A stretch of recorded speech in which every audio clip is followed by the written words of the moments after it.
Hello, everybody. This is James Chen, aka J Chenzor, your host for the Chen Dynasty. Welcome to another episode of FGC Locals of the World. Gonna give some time for people to show up a little bit for this, and then we can get started on this event here. Guys, just patience, and we will get started very shortly. Just want to give people a chance to wander on in and get started.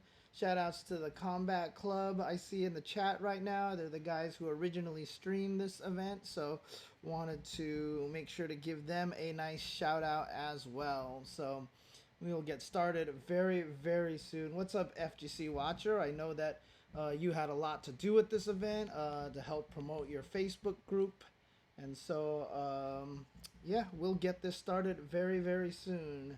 And shout outs to B as well, who gave me a lot of the information, gave me a lot of the info, and was my main contact for getting this all set up.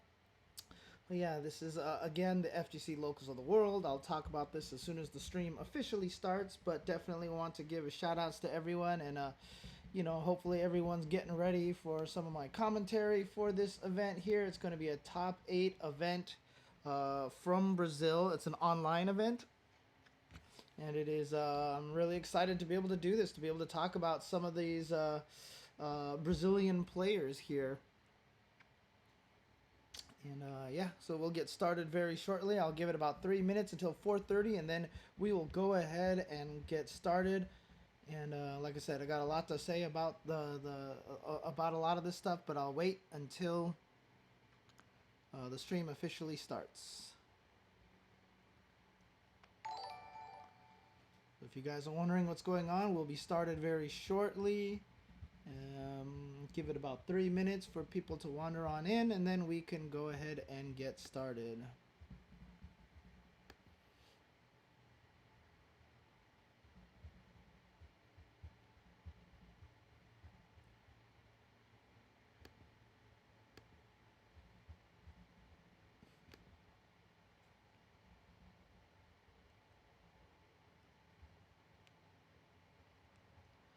And of course, I just did a tournament that was in Chile a while ago.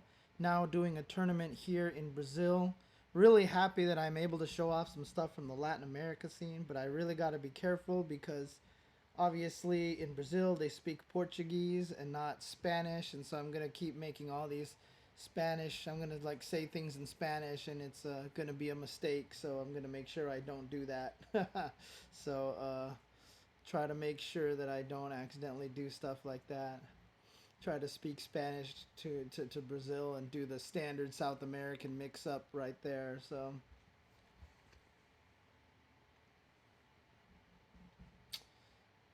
okay, like I said, just gonna give a little bit more time for people to come on in before we get started. Shout outs to all the viewers out there already. Please, if you guys can, find my Twitter notification on Twitter and retweet it to people. I think it's really cool to be able to showcase some of these players from around the world, especially players that you don't even necessarily get to travel to a lot of events. By having these players play an online event like this, these are players who can try to showcase their stuff, even not being able to travel to events. So I think that's really, really, really cool. So right now, and yes, I heard it is a holiday today, so it was one of the reasons why B asked me to stream today, so that I can stream it on a holiday, so as many people in Brazil can hang out and watch. I know it's late in Brazil right now. I know it's like, what is it, like 9:30, 8:30, 9:30 over there?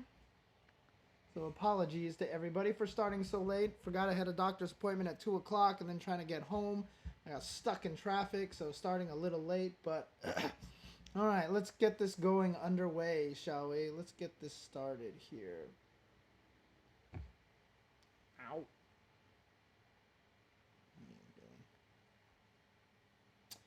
22, so that is 8:30 if I'm not mistaken, right? 10:30, 10:30, dang, okay. So let's get started here. Hey everybody, welcome to FGC Locals of the World. Say hello to my kitty Jasmine, who is just resting in my lap right now as I'm doing this. But I am your host, James Chen, aka J Chenzor, and you are watching another episode of FGC Locals of the World. And this is the series of videos where I try to showcase as much of the different scenes out there as possible by offering up a service to do commentary for top eights for your weeklies or for even bigger events than that. And this week, I'm kind of excited here. Sorry, I've got kitty tail here. This week, I'm excited. A few weeks ago, actually for 2 weeks now, I've managed to do events from Chile, a weekly from Chile. And this week, I'm going to have the opportunity now to do an online event taking place in Brazil. So this is really exciting to me because this is this is another Latin American event. And Latin America, shout outs to NDO103, thank you for the subscription. But Latin America, I feel like, is a region that just does not have enough shine, does not have enough play, does not have enough exposure. And so it actually makes me very happy to do this and to be able to showcase players from Brazil. And of course, Brazil has had many, many strong players year after year after year. CPT always has Brazilian representatives, whether it's Keoma or Didimokov, for example.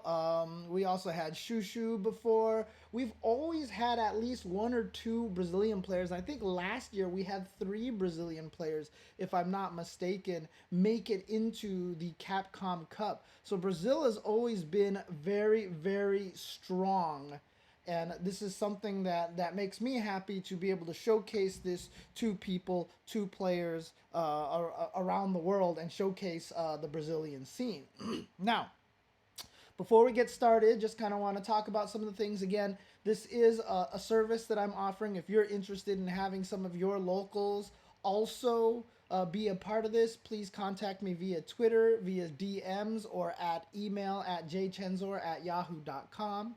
This is a service again, so just contact me and we can discuss rates and stuff like that. But of course, I know every local is, doesn't have a lot of money, so I try to make sure to make it very affordable for people. Not only that, but as you can see from the bottom of the screen, right under my finger, all the way down over there, there's a donation counter and a bits counter. Keep in mind that those donations and bits are not for me. During the course of this restream, if you donate or if you submit any bits during the stream, that money will go directly to the original streamers of this event. In this case, it is the Combat Club with 2Ks, as you can see down there in the information in the bottom middle. The stream and the Twitter is Combat Club. Anything donated, any bits received during the course of this restream will go to them, help pay for the costs of me restreaming this and such. Also, another thing too is that I am looking for sponsors for the, well, there you go, Nutacon with the start over here. So let's go ahead and get that started over here right away. We're going to start with $1 right from the get-go. Thank you, Nutacon. Always a great supporter of the Chen Dynasty channel. But also, if I can manage to find a sponsor, if you guys would like to sponsor the FGC Locals of the World and have, for example, a product or slides or something that you would like me to showcase here, and you still have Zoidberg with another dollar donation, please contact me to sponsor this series. And if this series does get sponsored, and we can discuss, sponsor rates and stuff like that, if it gets covered, then this service will become free for everyone who uses it, and I will no longer charge anybody. So the sponsor will basically cover the charge for everybody else to use this service. That is basically how it is going to work here right now. So as a result, at first, yes, I'm going to be charging people, but that's because it's going to take some time, etc., and all that stuff like that. And but hopefully at some point in time, if we can find a sponsor, that will take care of that. But we're already up to $2 here, and just so you know, the last stream that I did for Aberdeen, Scotland, they actually got more donations and bits than it cost them to for my price. So they actually made money last week. So that was actually pretty cool. But let's get started here. Let's talk about the series, and shout outs to B once again. B has done a great job here giving me as much information as possible about this event. This is a really, really cool event because this isn't just a top 8 that they just played randomly out of nowhere or had an event. This is actually a long haul event here, okay? And actually, let me put up their logo while I talk about this because I just want to make sure there's something that you can see on the screen there. So that's the Combat Club logo right here. So this has been a weeks-long event. Actually, there have been 4 previous events that awarded basically 2 players each to play in this finals event. And those 4, let me see if I have the information here. Yeah, so there were 4 qualifying rounds. And basically that was hosted by 4 different people on Twitter. They're Bruno Cross, Red Cyclone BR, Makakenhao, and Luis F. Garden. So those 4 guys hosted 4 separate qualifiers that got 2 winners each, and then all of those 8 players came together this past Tuesday to play in the SFV all for one online event. There you see Mr. Red Cyclone BR in the chat right now, so shout outs to him or her. I'm just gonna say them. Shout outs to them for helping us with that. Not only that, but shout outs to Red Cyclone BR for hosting as well. But this last one was streamed by the Combat Club team. And this was basically, this whole thing was brought up by, in an effort to help a streamer, a person by the handle of FGC Watcher, and his Facebook page where he posts news about fighting game tournaments. So basically, let me see. There's a player named Destroyer, if I'm not mistaken here. Yes, there's a player named Destroyer. And their father, this is awesome, by the way. This is great backstory, by the way. Destroyer's father donated the pop bonus for this tournament. So in other words, the prize pool that went to the winner of this event was donated by one of the players' father, Destroyer's father, to help promote FGC Watcher's Facebook page. There's just this whole community thing going on over there. You can see FGC Watcher is in the Twitch right now, in the Twitch chat right now. So there is this really nice, wonderful community effort here. I'm going to need some water here. Community effort here going on for the Brazilian scene, and I think that's super awesome. So again, this is the SFV All for One series. It's a culmination of 4 weeks of qualifiers where 2 players qualified at each of the qualifiers to now play in this online top 8 finals.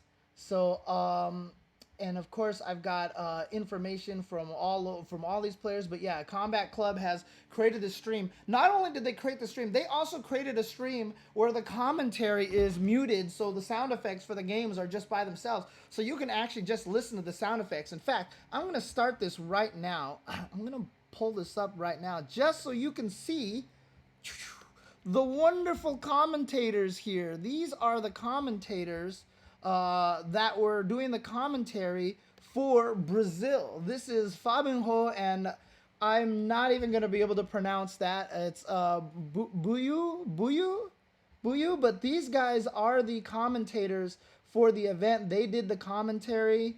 It is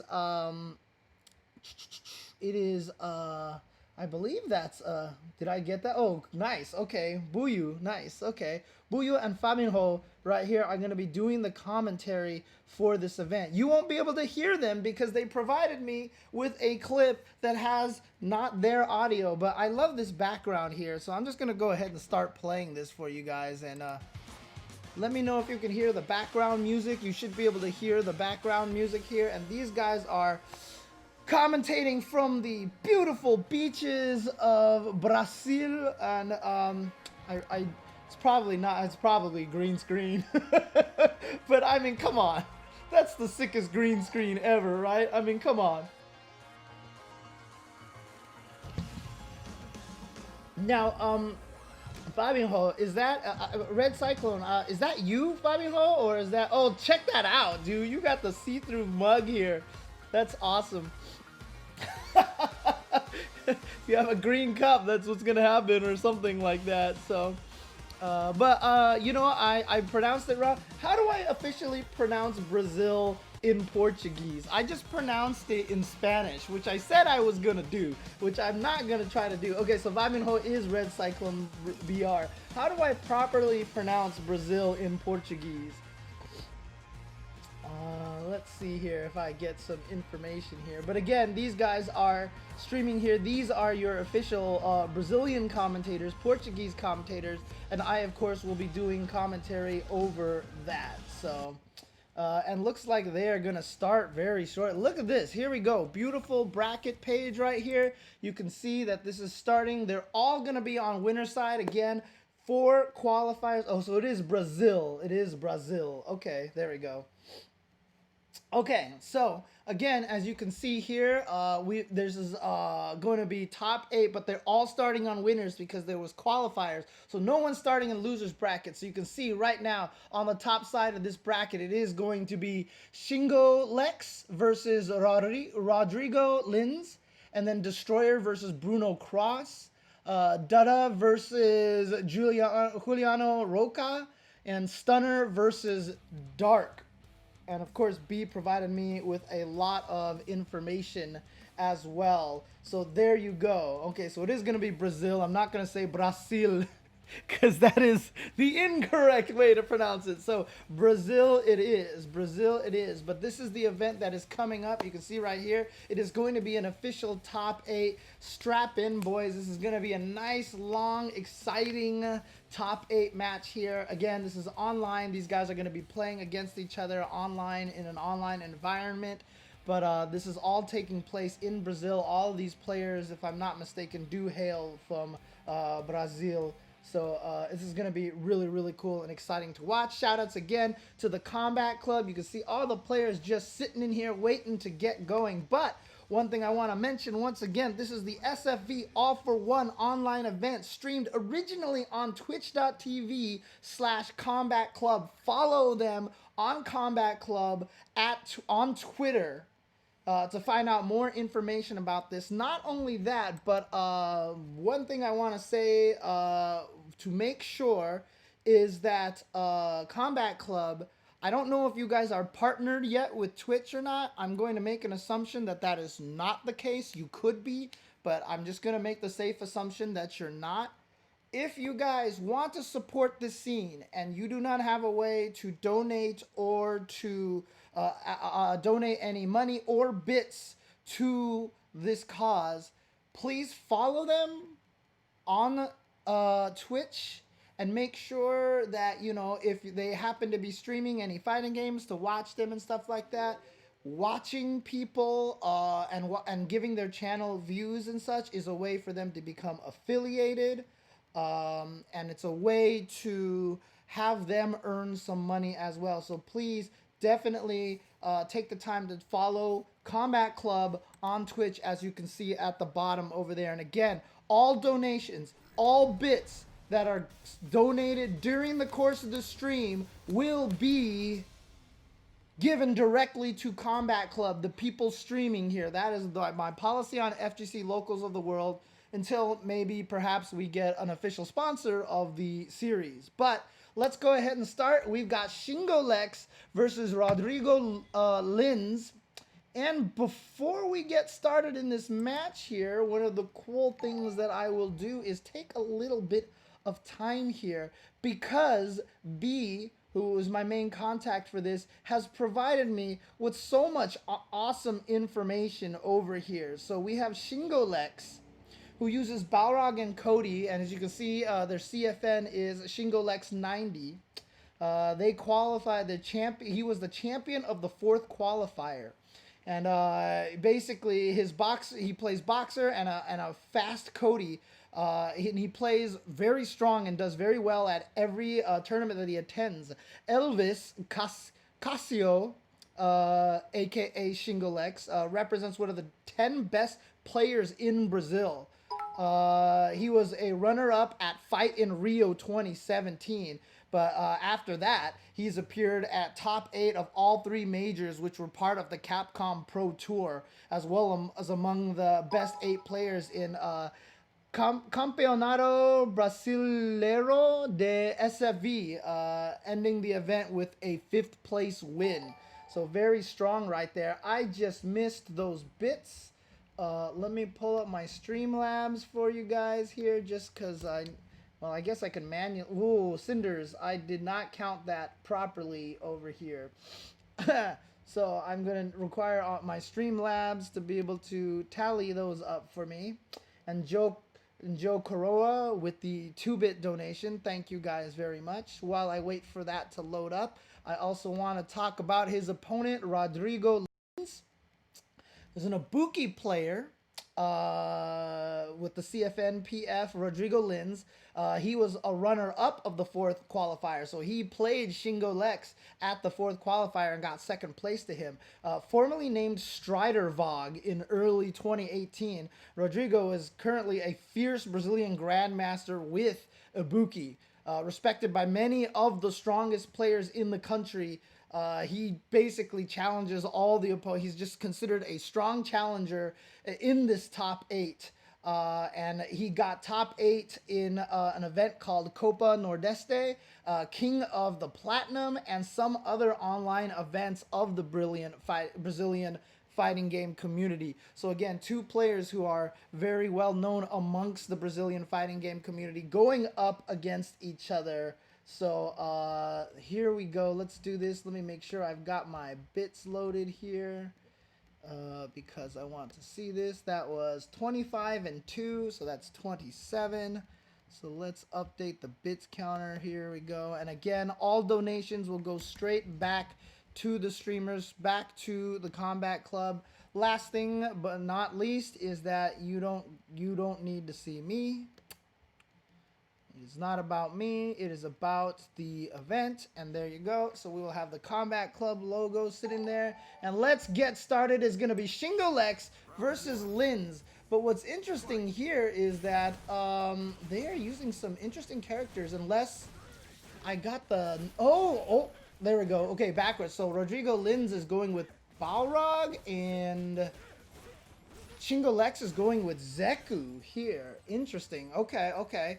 So I thought Shingo Lex was... Oh no, Shingo Lex is the Balrog player. Rodrigo is Zeku. So instead of going with Ibuki, going with Zeku, who is a character that we have been seeing more and more recently. And guys, let me know if the volume of the game is too low. I can turn that up. Let me know if the volume of the game is too low or too loud. I can adjust the volume for you. There we go. Shingo Lex with the counter with the target combo. But here we go. Crush counter popped in the air. Spends 2 EX bars right away just to get some damage. And speaking of EX bars, Shingo Lex goes right in there with the EX dash punch and has Lins in the corner right now and just goes for the throw. And here we go. Continuing that pressure in the corner. Should be louder. Let's do this.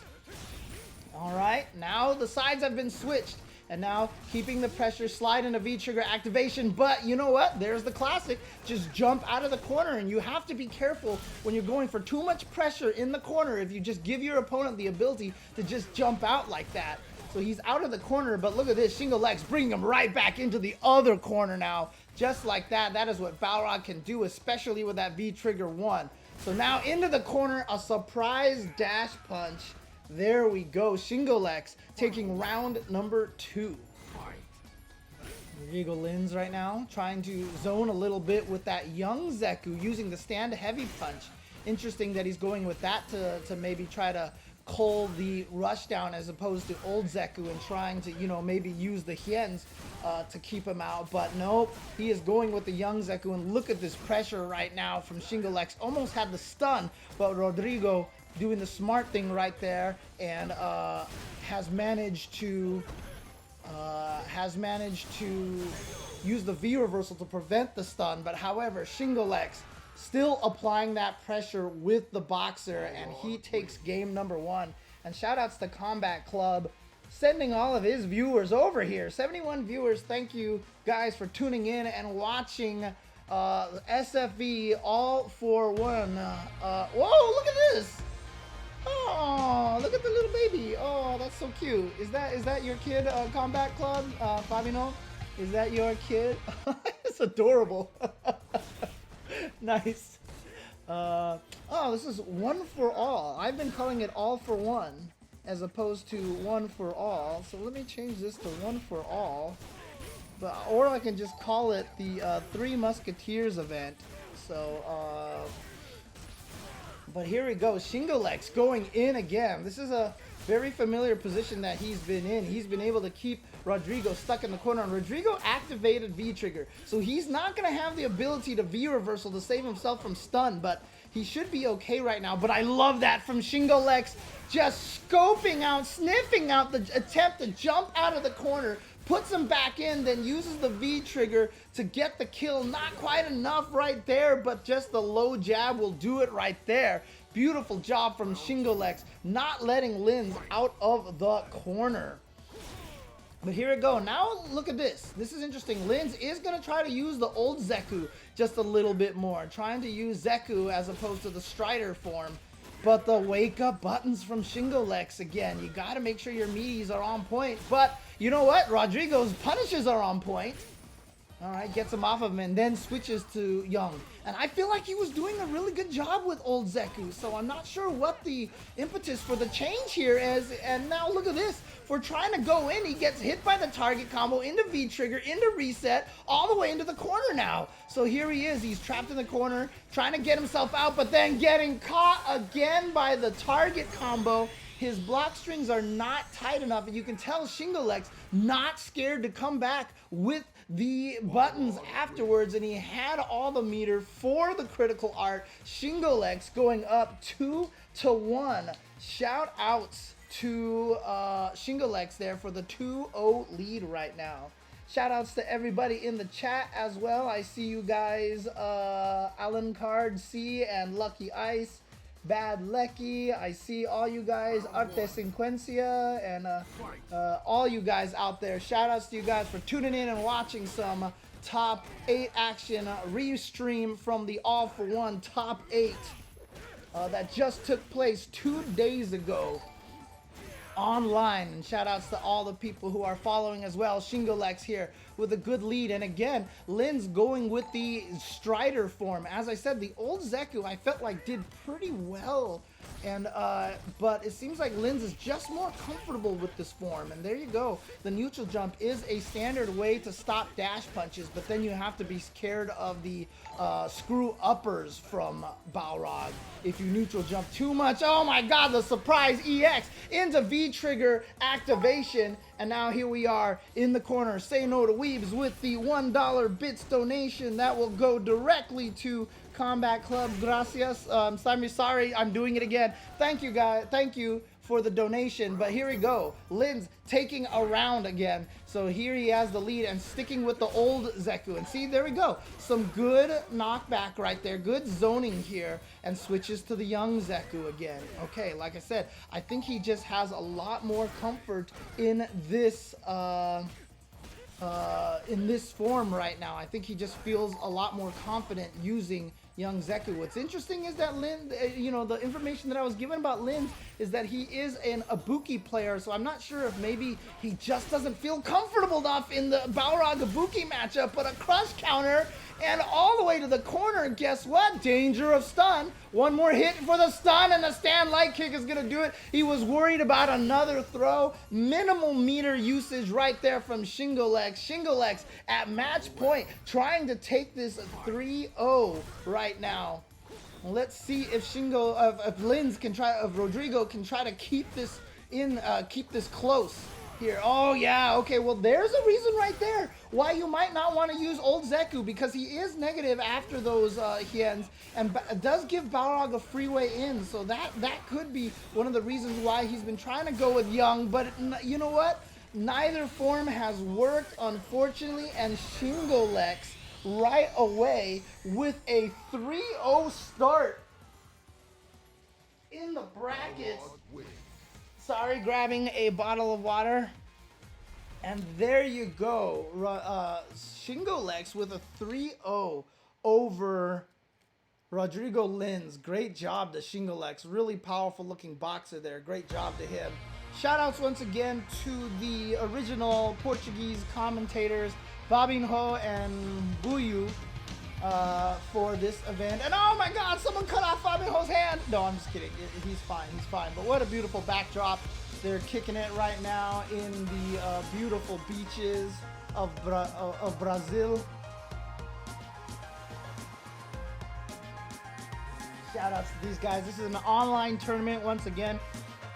You guys are watching the FGC Locals of the World stream series here on my Twitch channel, twitch.tv/jchenzor and the Chen Dynasty. And this series is where I re-stream a bunch of events from around the world to try to give exposure for the different communities. If this is something that you're interested and would like to have your local also broadcast and re-streamed and commentated by myself, you can contact me on Twitter at jchenzor or an email with jchenzor@yahoo.com. And if you contact me there, we can talk about rates and stuff like that. Unfortunately, I would love to do this for free for everybody, but that is just not going to be possible for now.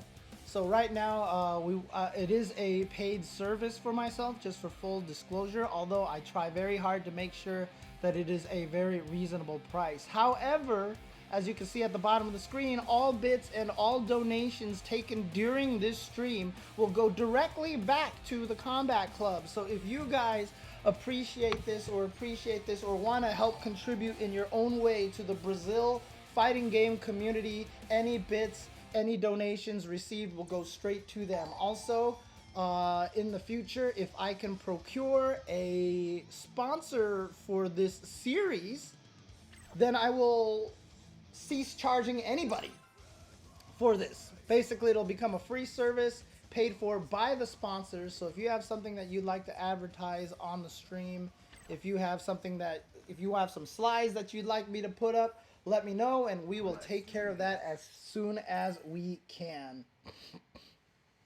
And here we go. This is the next match here. We will get the names updated for you shortly at the top. Once again, this is streamed by twitch.tv/Combat Club, Twitter @Combat Club. Please give them a follow at both locations. Brazil has always been a very, very strong location for Street Fighter players. Players like Shushu, like Didymokov, like Keoma. I know I'm missing somebody else. I know I'm missing another one of the top Brazil players who have made it to the Capcom Cup right now. The name escapes me right now. Brolinho, thank you, Stickman, Brolinho. All of them have made it in the Capcom Cup. In fact, Keoma, Brolinho, and Didymokov were all there last year in basically in the Capcom Cup. There was 3 Brazilians. I believe that was the record for most Brazilians, but every year that the Capcom Cup has taken place, there has always been a Brazilian in there, so a very strong scene. So exciting for me to show off all these players such as BF Dudu and TPT Juliano Roca. And so let me know if I'm mispronounced. Here we go. If I want to do Is It Gonna Kill, you say Será se vai matar? Matar? Keoma wasn't last year. You're right. I think there was only 2 last year. So, será se vai matar? Okay, you know what? I'm not gonna butcher that. I'm just gonna say, is it gonna kill? Rocha, Juliano Rocha. Sorry, there you go. But before I get into this match, one of the things I want to do again is talk a little about these players here. BF stands for Beer Fighters. Beer Fighters Dudu H, who uses M. Bison and Manat. As you can see on the CFN, is Dudu HH, was the runner-up of the 3rd qualifier. And I'm gonna say Vieira. Vieira is one of the strongest local players in Rio de Janeiro. In Rio de Janeiro, this place is considered the eye of the storm for FGC competitions due to the concentration of high-skilled players out there. Let us add some more bits here so that now we're at $3.30 here. Again, all donations will go straight to the combat club. So Dudu brings us the strong bison dictator as his main choice, as well as a really strong Manat to cover a lot of the weaknesses that Bison has. So he'll switch between them depending on the matchup. And so he's going to be a tough one to fight against unless you can deal with both of those characters. He's going up against Juliano Rocha, who is a Rainbow Mika, our Mika player. And you can see Juliano-Rocha is his CFN. And he was the champion of the second qualifier. He recently got signed by, joined forces with the top players team with his team partners Stunner and Destroyer. And so the three of them at many Brazilian go to many Brazilian competitions out there. And Rocha brings the Brazilian more dangerous, basically one of the most dangerous Mika mix-ups and command grab usage to basically propel him to the top of this tournament. He's a grandmaster online, and he's won some online tournaments and has been gaining top 16 standings at many offline events as well. Juliano was also the only Mika player in Brazil to score in the CPT with a top 32 LATAM Open regional place. Open regional placing. So there you have it right there. This is Dudu versus Juliano Rocha going up against each other right now. And I see Dudu is in the chat. Welcome, welcome, sir. What is going on? So, yes, they play football. And again, this is an online event, so that's going to happen at the start of Sun matches, so no panics here. That's just the way that it works when you do online events, as the spectators catch up to the actual players. But as you can see right now, Dudu with a really, really good start here and trying to apply that pressure. Nice bait of the crouch heavy punch, but didn't really get a full punish on that. And now guess what? You are getting the dash goad into EX command throw, and the stun builds up so high on that, so it's scary. But I liked Rocha going for just a regular throw there, just in case command throws obviously can be very punished if they whiff. So he just went for the regular command throws. And look at this, Rocha turning this all the way around. Juliano right now doing a great job, but here comes the V-trigger activation. V-trigger 1 for Dudu, and now Dudu trying to get in there, but Juliano right now doing a good job. Just kind of chilling in the back right now, not pushing too much. Yeah, you can see how patient he's playing, and I love that. Just wearing the V trigger out, uses the V reversal to set up Juliano in a definitely kill mix-up situation by getting him down to 0 vital. Now the mix-up right there is that much deadlier. Oh, throws him out of the microphone. Nice, nice, nice. Okay, here we go. Boom, command throw. Gets him with the brimstone. Ow! Just slap her in the face. She's trying to touch, Juliano's trying to touch buttons with Mika. There's that anti-air crouch light. Wow, that didn't stun! I'm really surprised. And so an immediate V reversal from Juliano just to save himself from getting stunned. He's sitting on a lot of meters, so if he gets one good sequence right now and then into a combo into critical art, he can still make the comeback, but it's not going to happen. Dudu right now taking that round. It is 1-1 here in game number 1 between these two players. Giuliano. Okay, I will say Giuliano then, according to Felipe. I will say Giuliano instead of what I was saying before. Here we go, EX Tornado, EX Typhoon. And now, remember, those EX Scissor Kicks are plus. Oh, wow, what a read from Juliano. You see him dash up to chase the backdash of M. Bison. I liked it. Oh, no, another EX Typhoon. Oh, and it kills because that thing does so much damage. There you go. Nice. So there you go. Giuliano taking round number 1 here, and her hair blocks her face. It's really funny, actually. I'm actually kind of impressed by the fact that they actually just use whatever randomizer physics that they have. so that those ending pictures will be different every single time. So, but there was some damage right there. Now Giuliano going up 1-0 over Dudu.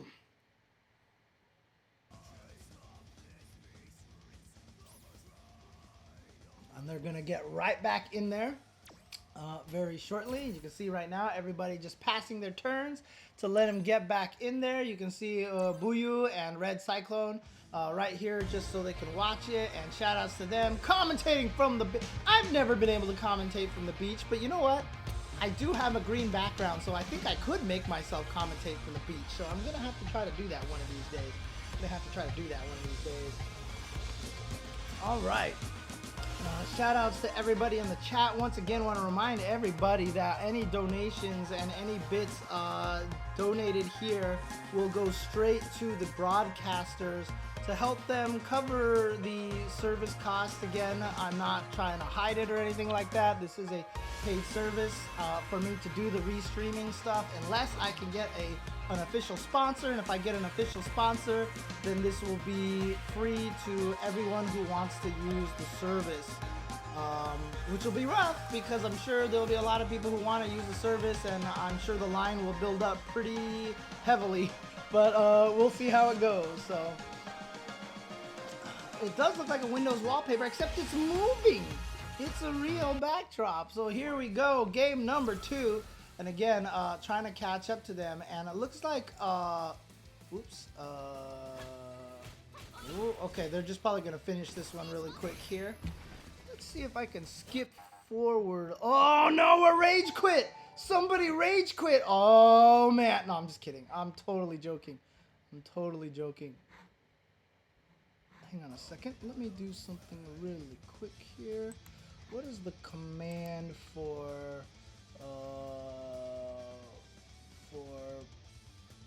playing? Is there like an advanced? I'm on VLC here. I'm sure people know if there's like a jump 10-second command on VLC.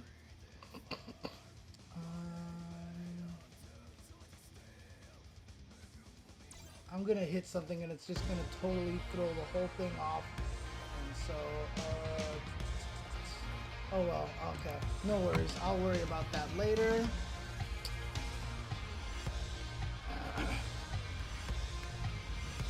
Maybe the arrows work, but I'm gonna jump too far ahead. I'll try it after this match. I'll try the arrows after this match right here. So here we go. All right, so this is game number 2 between Dudu and Giuliano.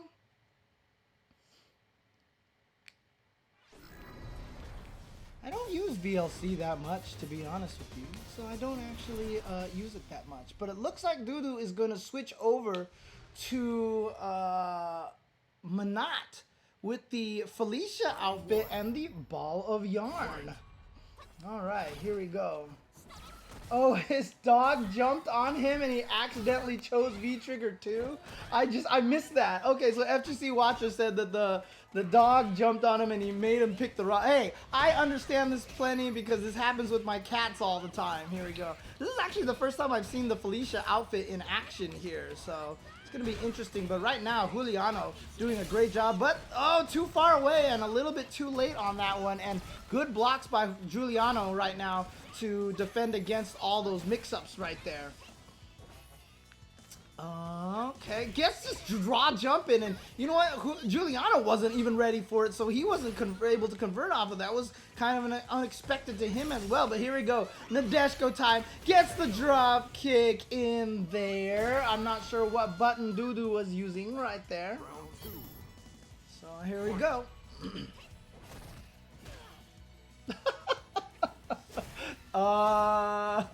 We'll talk about that, Teo. Hit me up on DMs on Twitter and we can talk about that. So now trying to zone a little bit with the orb, but Giuliano just getting in there with a jump just like that, easily.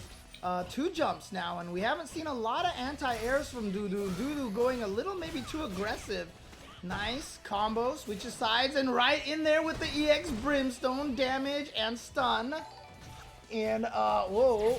Sorry, why is that even coming up right now? That is interesting. Why is a Twitter notification coming up.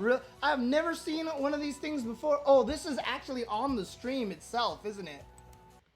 This is actually on the stream itself. Okay, so this is from this is this is from Combat Club speed. Okay. I was like, I have never seen that before in my life. All right, here we go. Trying to use the Soul Spark to keep Giuliano out, but Giuliano doing a good job getting in so far. Nice, I like the crouch heavy punch right under the orb on the way back, and beautiful distancing on that flying peach. But there we go. The anti-air V trigger, V skill might have been what Dudu was trying to go for in the previous round when he just ate the jump in. There we go.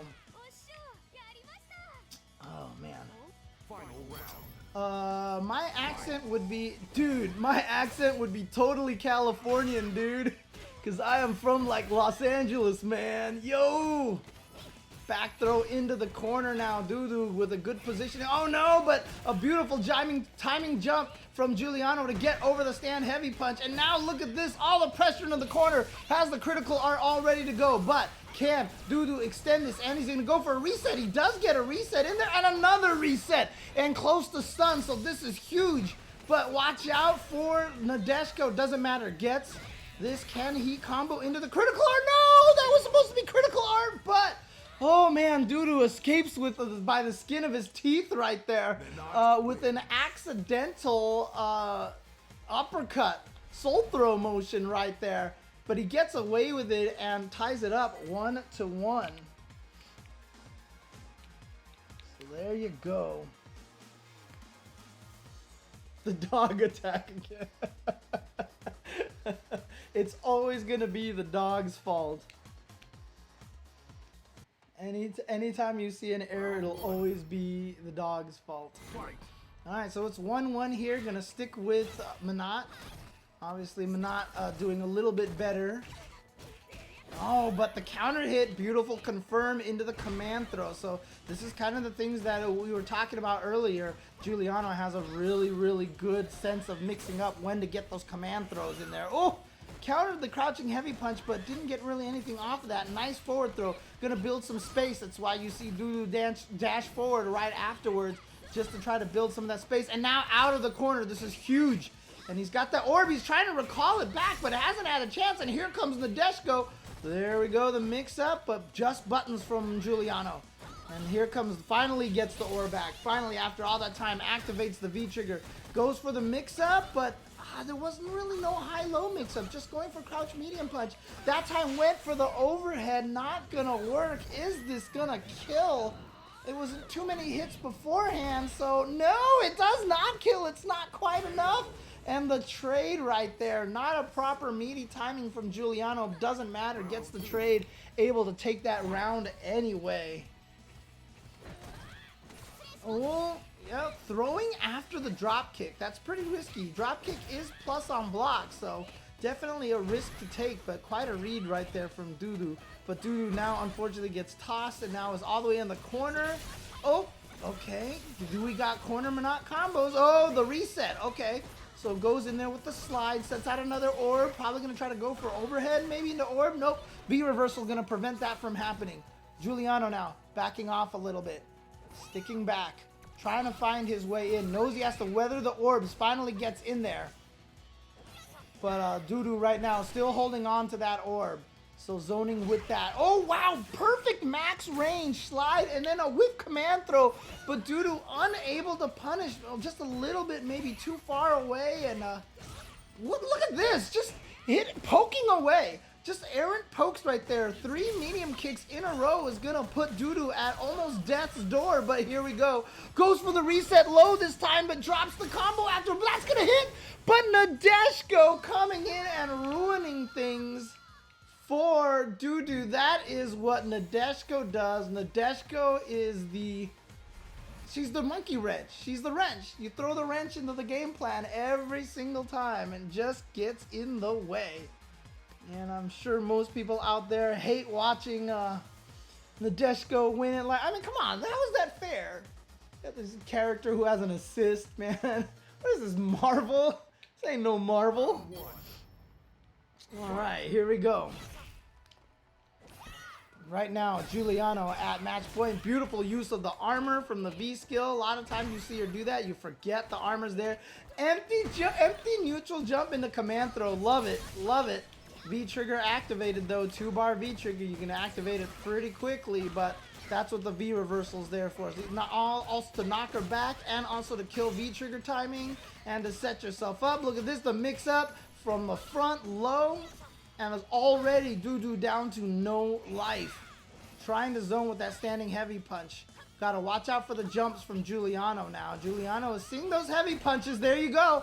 Gets the jump and gets in there. And that's the reward right there. Even though he wasn't rewarded directly after the jump, he was able to get in close enough so that a move like the crouching heavy punch would connect from that range. And that's kind of the key to Manat, is just trying to find a way to get in close enough so that you can start taking advantage of some of her mistakes. But Giuliano, unfortunately, cornering himself right there, giving Dudu all this space to walk backwards. Ooh, try to go for the throw. Nice tech. Slide, got in, and didn't even have a V trigger to cancel that. Regular roundhouse to get the crush counter combo.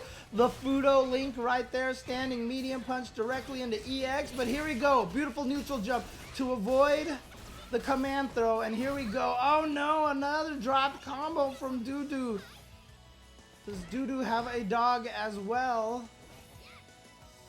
But right now, with a life deficit, still has a couple of orbs, but those orbs are gonna... Oh no, but the... What? Wait.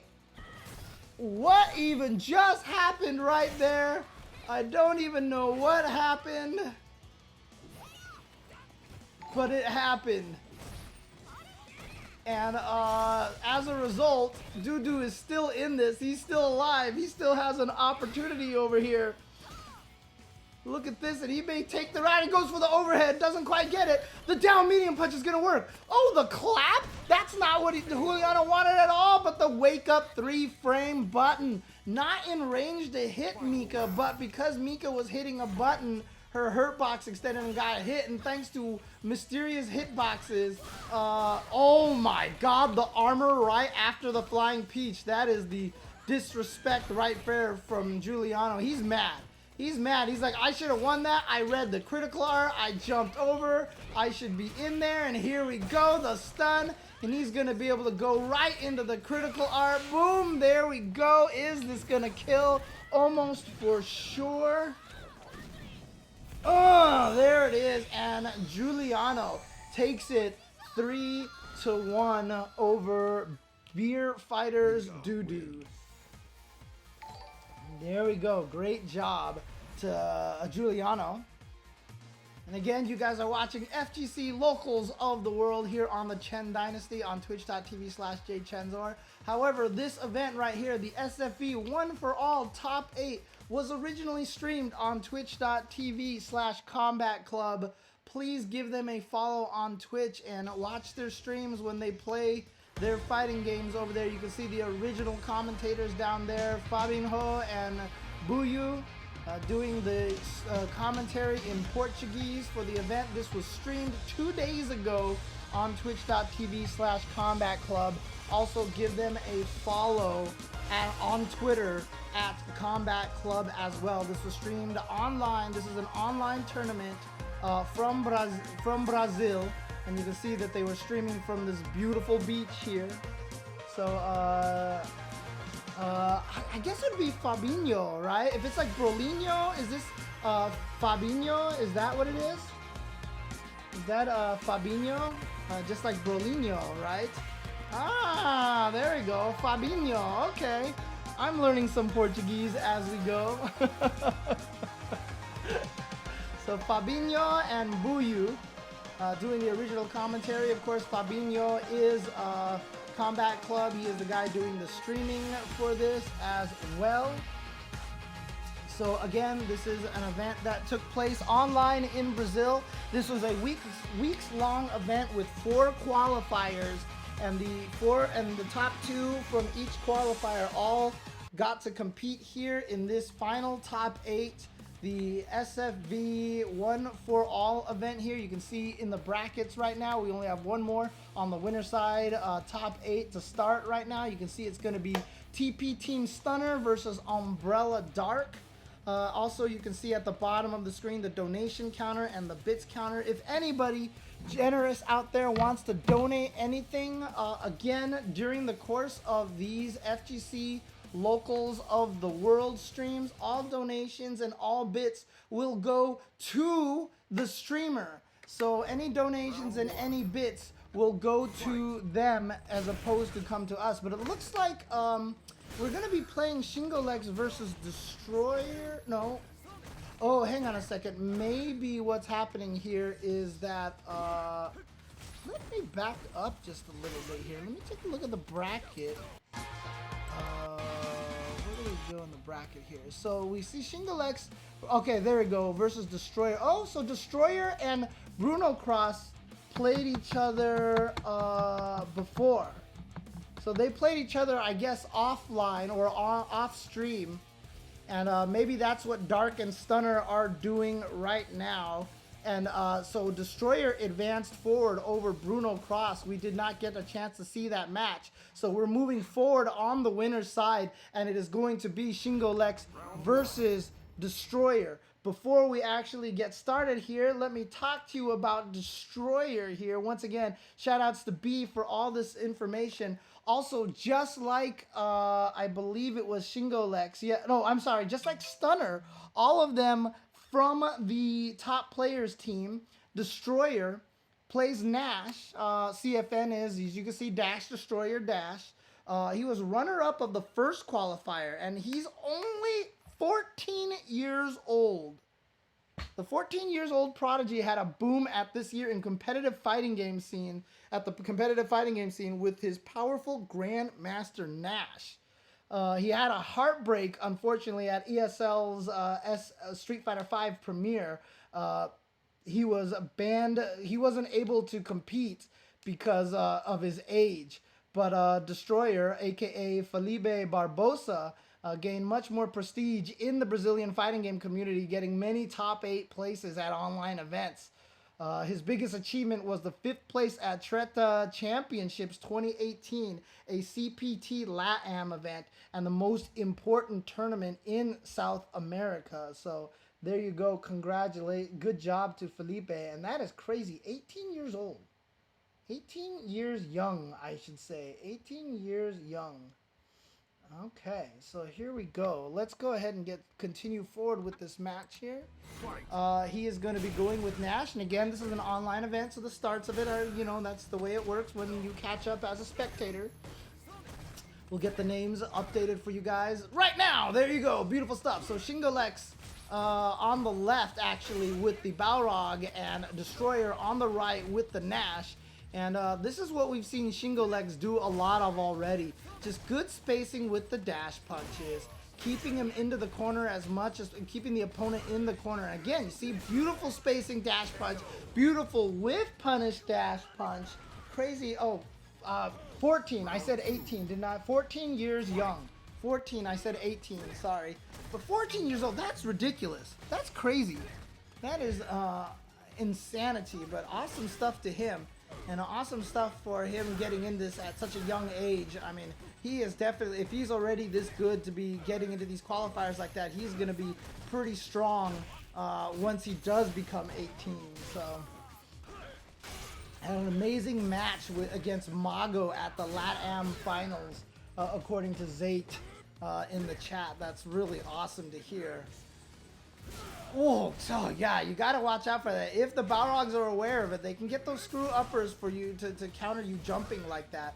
But again, beautiful range, and the reason why the range is so important is that those dash punches are -4 on block, and they're very easy to punish, but at those ranges, basically impossible to punish because nobody has moves that fast to be able to stop it, to counter it from that range. Or you just use the EX, which is safe on block, and Shingolex is looking so strong here to start this so far. Very, very strong.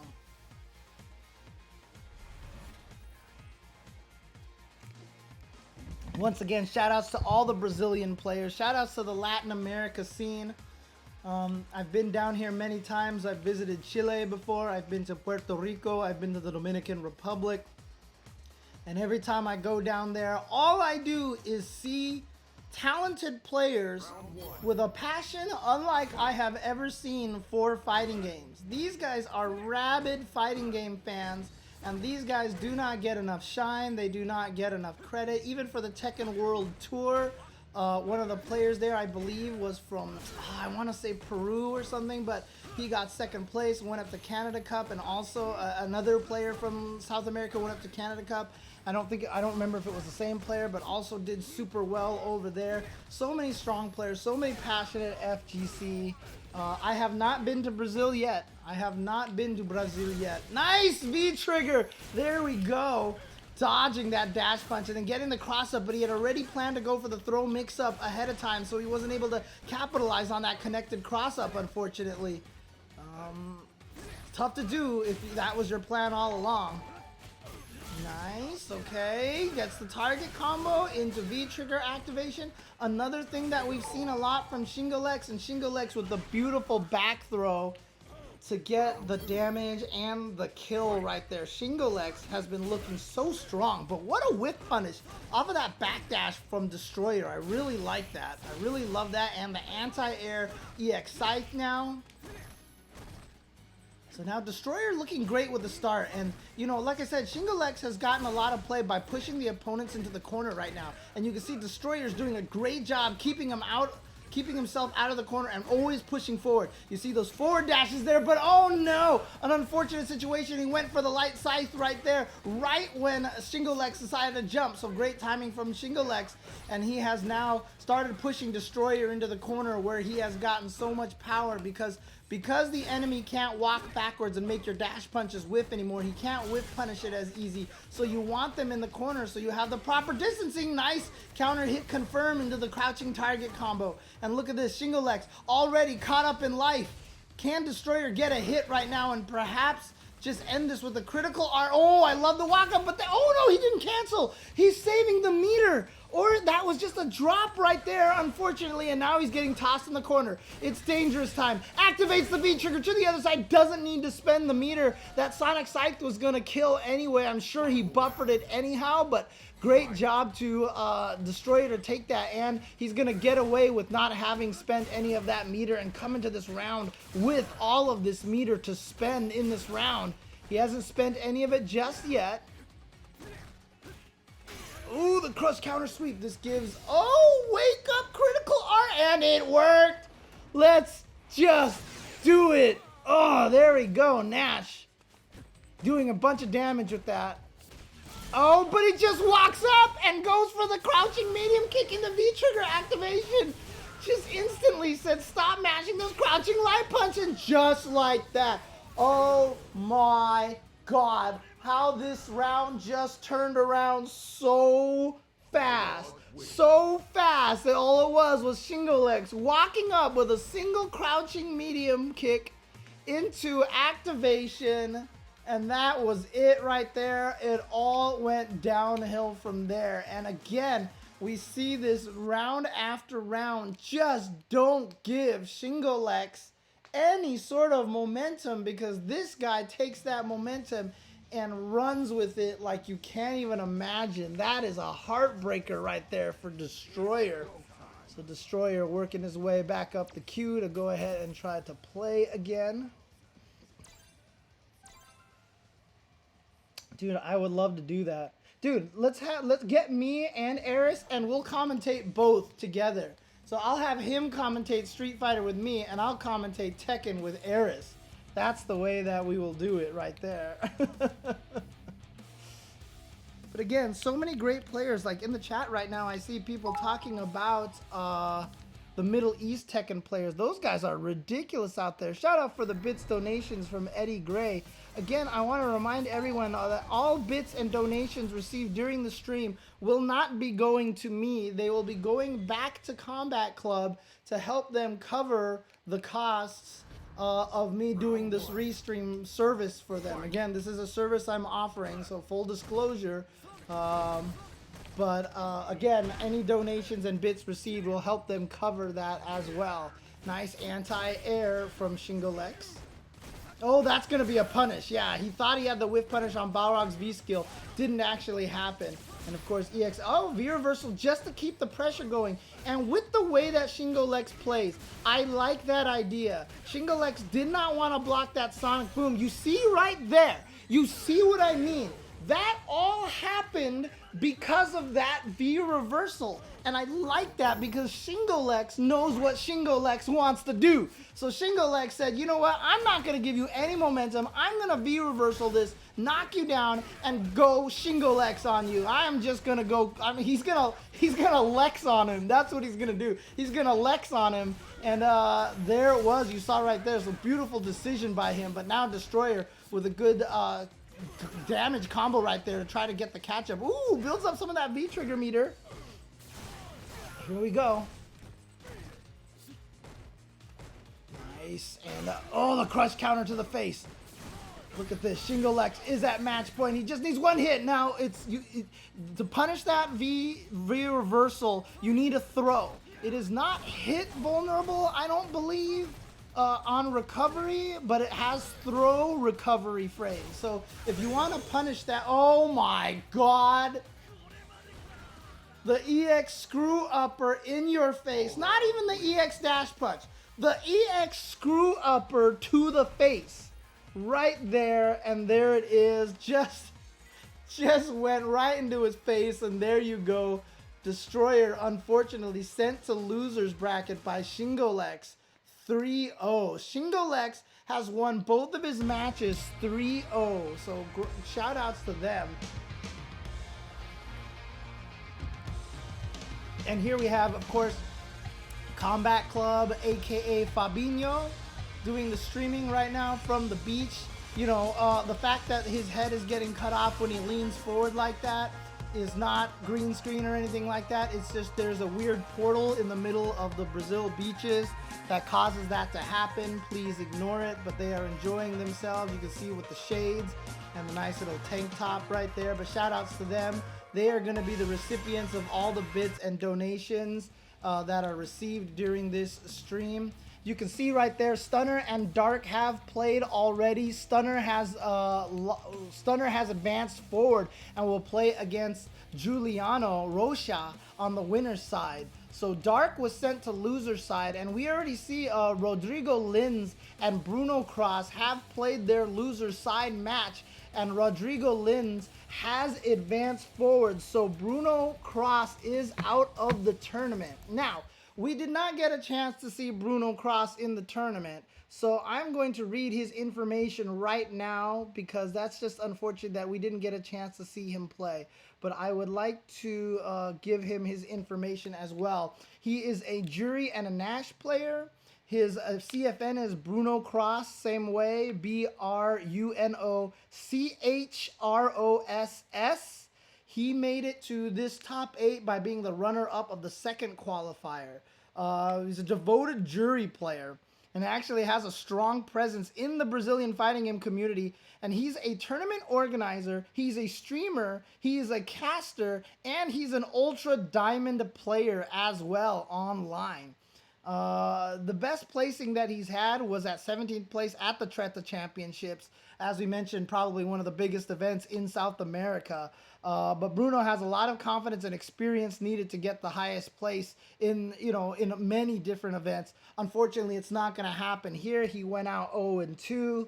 So, unfortunately, he's going to get taken out that way. Shout outs to Darnell for the bit. Any little... Literally any little bit helps. So there you go. So we're at 431 right now. Again, all that will go straight back to Combat Club. I almost called it Chrono Cross. That's my brain. It's old man brain. So there you go. Oh, wait. Oh, Bruno's. Okay, so according to B in the chat, my bad. Bruno didn't play. That's why Destroyer advanced forward. Bruno, this was his birthday, so he just didn't play. Okay. Sorry, guys. Sorry for, but shout outs to B for that information in there. I just saw it right now. Bruno actually didn't play this because he had a birthday. And you know what? I've heard that, there's a lot of fun stuff to do in Brazil. So don't blame him for taking his birthday off. So there you go. Shout outs to Bruno Cross, but you get your profile ready here on stream anyway. But you can see Shingo Lex is already in winners finals, sitting there waiting for the winner between Stunner and Giuliano Rocha. So let's keep going here with this stream. Again, if you guys love this and want to support the fighting game community locals of the world, the FGC locals of the world, this is the series of events that I stream where people hit me up and basically hire me to restream some of their streams and give exposure to their group. This is the One for All tournament, the Street Fighter V One for All tournament. A weeks-long event with 4 online qualifiers where 2 players qualified each, and then they all came together for this event, which was played 2 days ago in Brazil online, commentated by Fabinho and Buyu that you see down there from the beach. And again, shout outs to the Brazil scene for putting on this kind of event. Very, very cool to do this. This was done to promote FGC Watchers Facebook page and as well to showcase some of the Brazil players down here in South America. So shout outs to these guys here for putting this all together and running this. Again, events like this are not easy to do, so shout outs to everybody involved with this stream, the commentators, the streamers, and all the stuff. It's not cheap to do a lot of this stuff as well, so if you want to support their scene, bits and donations, shout outs to Uncle DB for the bits, giving us to 461 bits here. Oh no, I'm sorry, 491 bits. There you go, 491 bits. So already we have $5 in donations to there. No problem, Marduk, no problem. Glad to support it again. The Latin American FGC is a place that I've met a lot, and everybody that I've run into has been so amazing and gracious and kind and wonderful people, whether it's Keoma and Didymakov and Bolinho and those guys traveling to American events and I've been able to meet them, or if it's me traveling to Chile for Festa Game or to Game Over in the Dominican Republic. Shout outs to the 9 bits right there from Big Bear's Cave for the $5. And so we have Stunner versus Stunner. Oh, we've got the double Stunner. Oh, no, that's definitely not happening here. I'm going to pause this for a second. Let me talk about, we haven't had a chance to see Stunner on stream yet, I don't believe. So let me read off Stunner's information over here. Stunner is the top players team, part of the top players team, and is probably the best Kami player in Brazil, and is an ultimate grandmaster in top 8 on the online leader. Is the ultimate grandmaster in the online leaderboards. He qualified by being the champion of the first qualifier. His real name Renan Matos. He's a strong offline player as well, and he's gotten very strong placings at majors in Brazil and in CPT LATAM events, such as second place at the Campeonato Brasileiro de SFV, a 15-man event, a 15-event Brazilian circuit promoted by Combat Club. And he has a top 8 placing at every CPT event which he has attended. And the best performance that he's had was winning Game Politan in 2018 in Salvador City, and a 3rd place at Jam Festival 2018 in Brasilia. So there you go. So Stunner, a very strong player. Obviously on the right with the Kami. And of course, we are seeing Giuliano with the Mika on the left. But of course, you can't have a top 8 tournament without a Kami, right? Am I right? Am I right, ladies and gentlemen? There you go. But here we go. It is Cammy, of course, one of the strongest characters in the game, but low health, and Mika has that ability to dish out that health. Love the use of the down medium punch to beat out the back medium punch from Stunner, but then Stunner just getting the jump back combo. Good anti-air, baits out the uppercut. Oh no, he misses his reset situation, so Stunner's gonna get away with without having to deal with a mix-up situation, and that's bad news in Street Fighter V because you want to keep the enemies as vortexed as possible. So here we go. Oh no! Watch out! And there's that trick. I've been talking about this on the FGC Locals of the World a lot because it's such a common mix-up as Stunner takes this. Is one of the reasons why EX dive kick and V-trigger dive kick are so scary for Cammy is because when Cammy jumps over you at point blank range, it's such a natural human reaction to walk forward and just try to get under them and punish them from the other side. You forget they have a dive kick, or you forget Mika has a down strong, or you forget Ibuki has the kunai release, and so you just walk into a button and die. And that's what happens a lot. And there was some beautiful spacing on that dive kick from Stunner, hitting very low with the dive kick so that he was able to have advantage. Oh no, that was a bad call right there. The raw EX drill to get out of the corner. And there we go. This time the mix-up works. EX, Flying Peach, not quite enough, but the dashing crouch light kick is just gonna catch Stunner either hitting a button or walking backwards. Not sure. There was no counter hit. So maybe it was just a walk backwards to get away from the, maybe from a command throw, but there you see again, the back medium punch being beaten by the down medium punch from the air by Giuliano, but Giuliano stuck in the corner again. Perfect spacing on that EX dive kick to hit on the shins to be positive on block. Oh, hit high up, but yep. Smart stuff from Giuliano to know that he wasn't going to be able to combo, so he might go for the throw instead. And I like that challenge there. That was on the thighs. A dive kick on the thighs, if it's the regular dive kick, even the EX one might not necessarily be plus. So I like the challenge both times from Giuliano in both those situations. Giuliano, without the Fudo link there, the stand medium punch of the EX Flying Peach, perhaps maybe thought he was too far. I don't know if there is such a thing. I haven't seen that before. And oh, gets the drop kick in there. Doesn't finish the combo, however. Instead, lets Stunner get away. And oh no, fierce into activation. Uppercut. Almost dead. But look at this. Giuliano, full meter. All he needs is one hit. Yes, be careful. The hooligan into dive kicks are much more plus. So you do have to respect those a little bit more. One hit into critical art could bring this into a near tie, so there is no way that Stunner is safe just yet, but then finally gets the throw. Giuliano did not believe the throw was coming.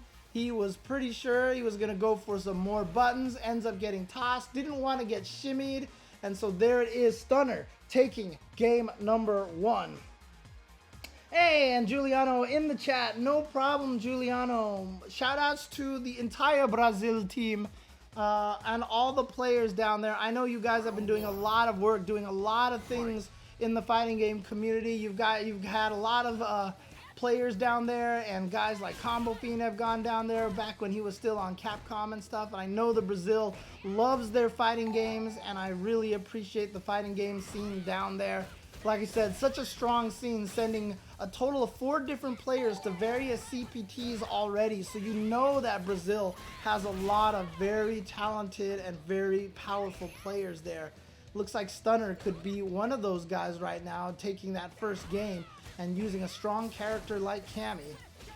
We'll see what happens to Cammy in Season 4. She's either going to get super nerfed or buffed again. Oh, nice, going with the uppercut to get the most damage and kind of a mini shimmy there, getting Giuliano to stand up, and the crouching medium kick catching her in the legs, getting the stun, giving Stunner the free victory right there. Now, EX dive kick, see, that was a good height right there. It hit about at the knees, and so Giuliano going to respect that a little bit more. Wow, going for the crouching medium punch anti-air against the neutral jump roundhouse from that far away. It can be risky. If Cammy didn't hit anything, it might have missed. But now Giuliano in the corner trades with the anti-air. Giuliano, I feel like, was hoping that he would stop using back medium punch because of how many times her body splash has beaten it. But no, Stunner still with that reaction. He misses the dive kick.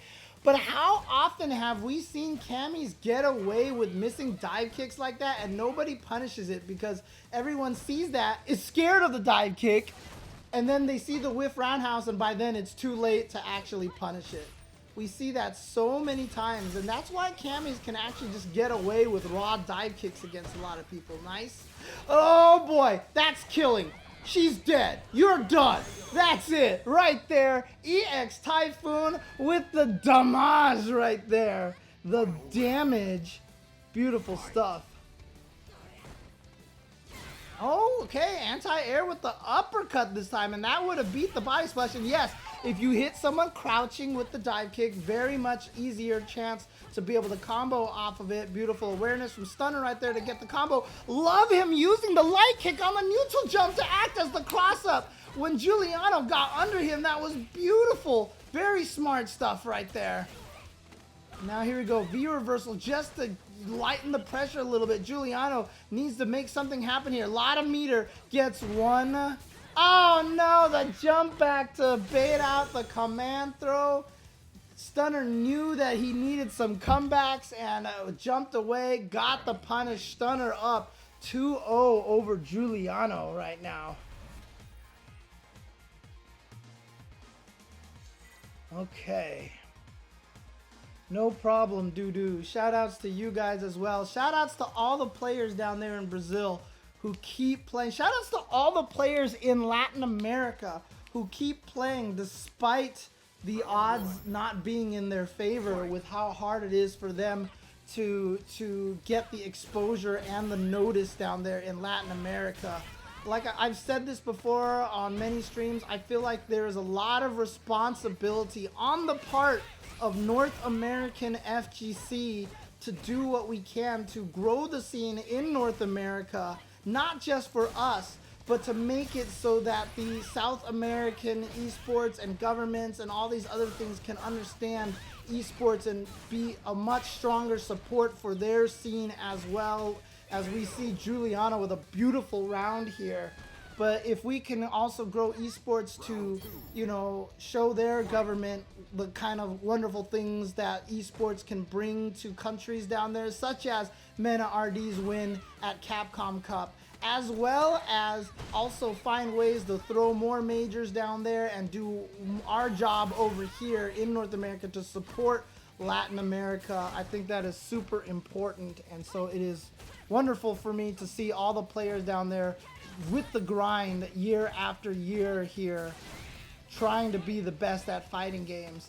And look at this, Stunner with a great round, gonna get the counter hit into a perfect. Oh God, man, this character is so dangerous.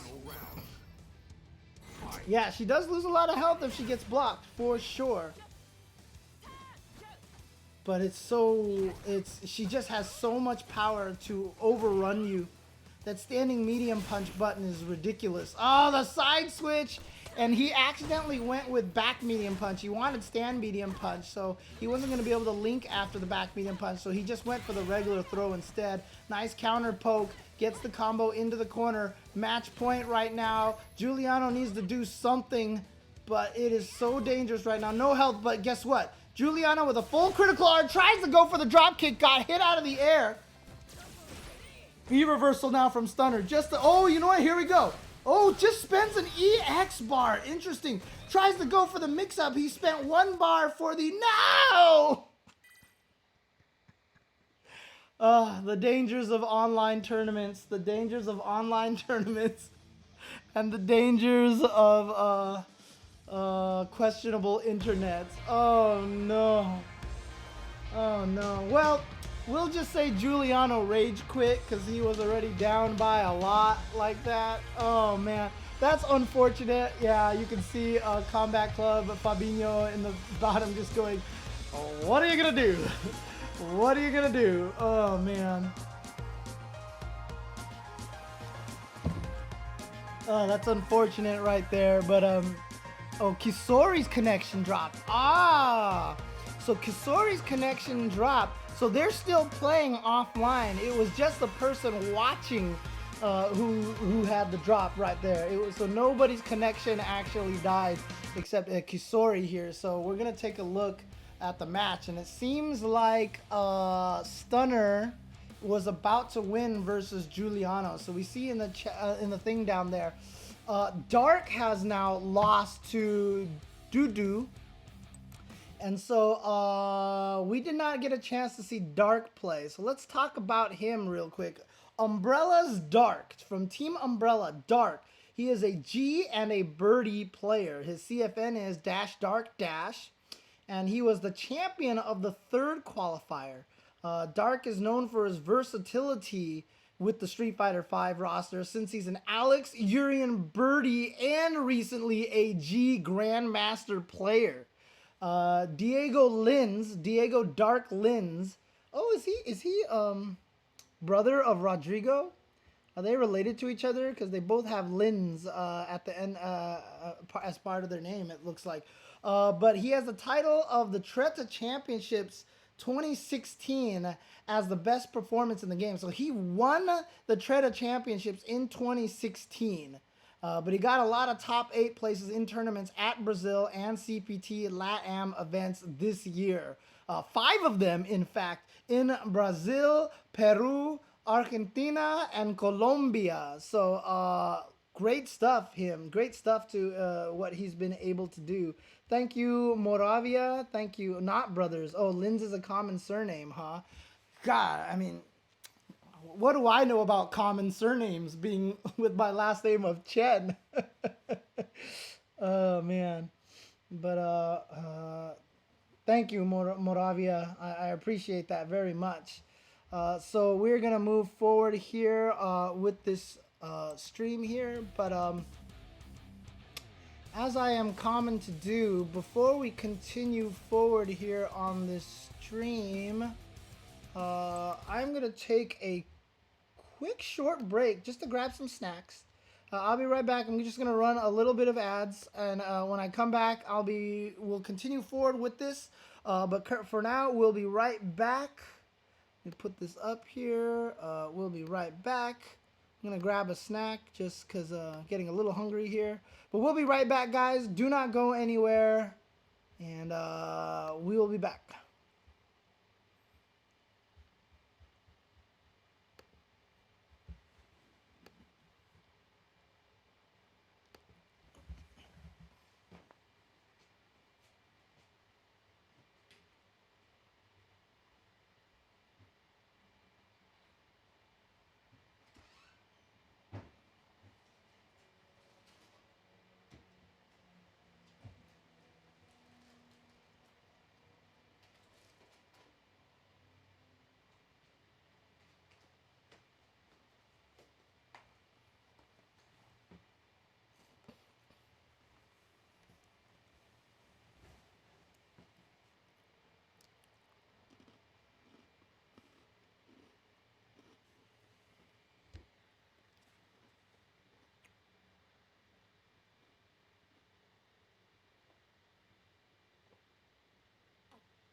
Okay, we'll be right back. Just got 30 seconds more of ads here running.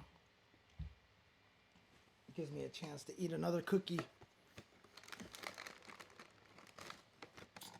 Yeah, that Tokido Punk thing, man, that was such a moment right there. What a great storyline right there.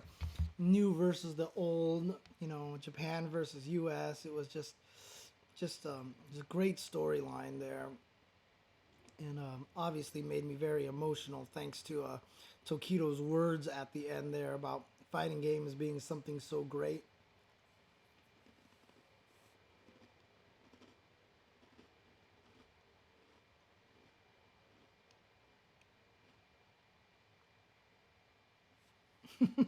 Whoa, there's a cookie emote? Nom nom, okay. It's a universal emote as well.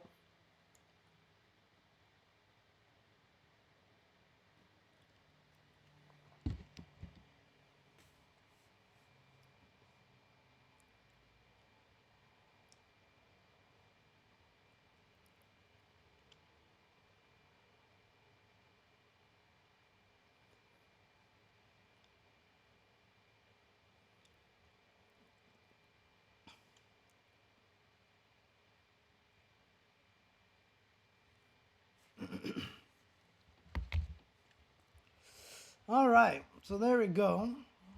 We should be back now. Again, guys, you are watching FGC Locals of the World here on twitch.tv/jchenzor, aka the Chen Dynasty. And here we are streaming the SFV One for All online championships that took place in Brazil. 4 events leading up to this event that generated 2 qualifiers each. And the qualifiers sent their 2 representatives to this event here to be played online.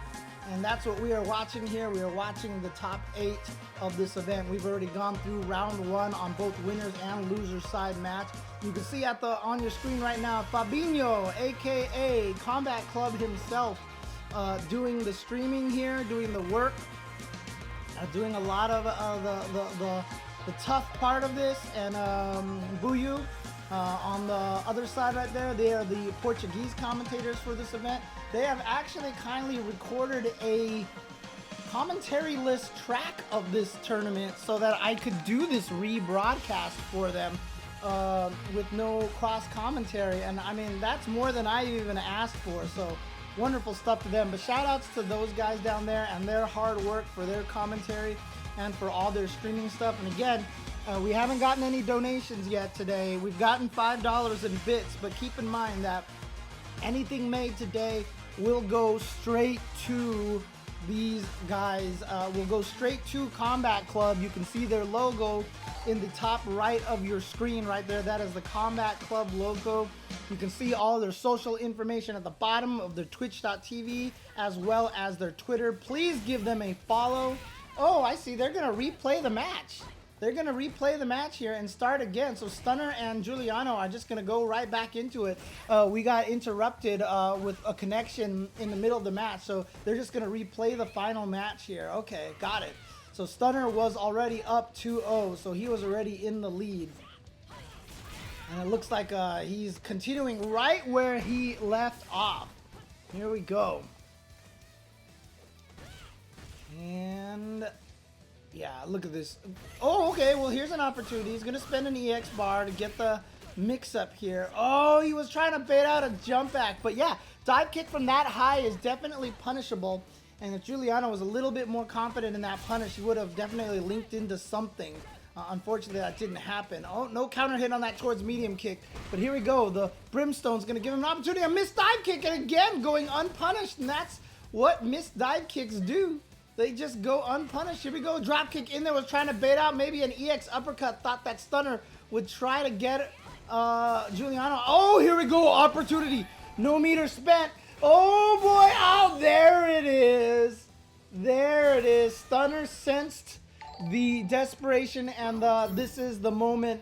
This is now the moment mentality from Giuliano and just went for the EX uppercut in the middle of all those buttons. Beautiful counter to the drop kick that time. So Stunner now is at match point. There we go. Nice throw tech.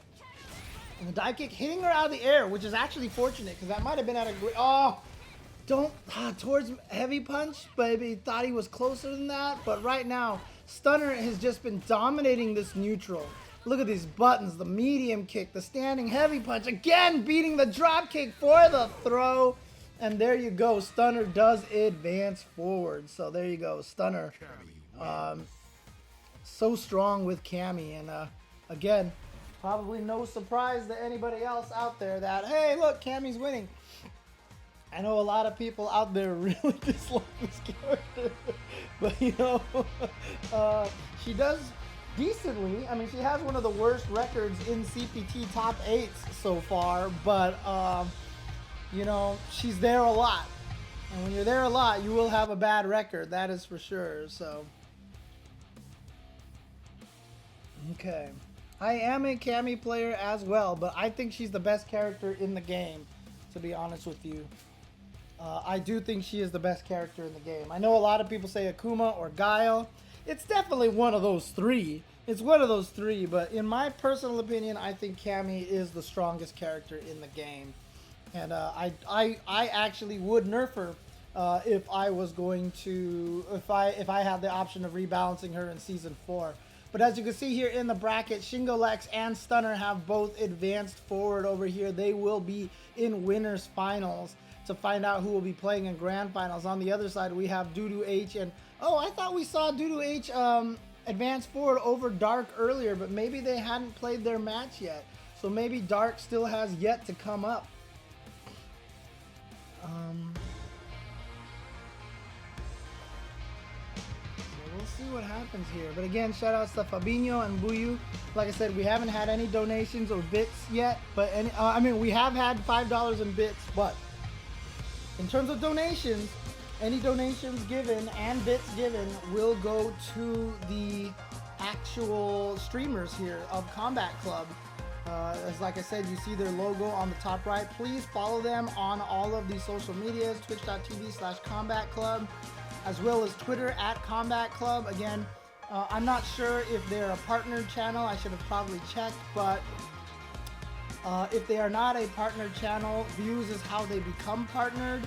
And so if you could give them a follow, and if you just happen to want to watch some fighting game action and they happen to be streaming at the time, give them a watch while they're playing, and you know, help them try to get partnered with Twitch so that they can start doing emotes and cool things like that, and start being able to earn money from ads and things like that. Every little bit helps. So definitely give them a follow on both of those locations right there, on stream and on Twitter. That is Fabinho, who is running Combat Club, so he's the guy kind of in charge of that. So Dark will play. Oh, so you guys are going to do the winners finals right away. My voice is a little low. Let me turn on the microphone a little. There you go. I'm also leaning a little farther away from the microphone. That's my bad. Let me move the microphone closer to me. Oops. Now I'm moving my mouse everywhere. Okay. I would personally think Cammy Mika, I think Cammy has a slight advantage just because once she gets the knockdown, it's really hard for Mika to do anything on her wake up.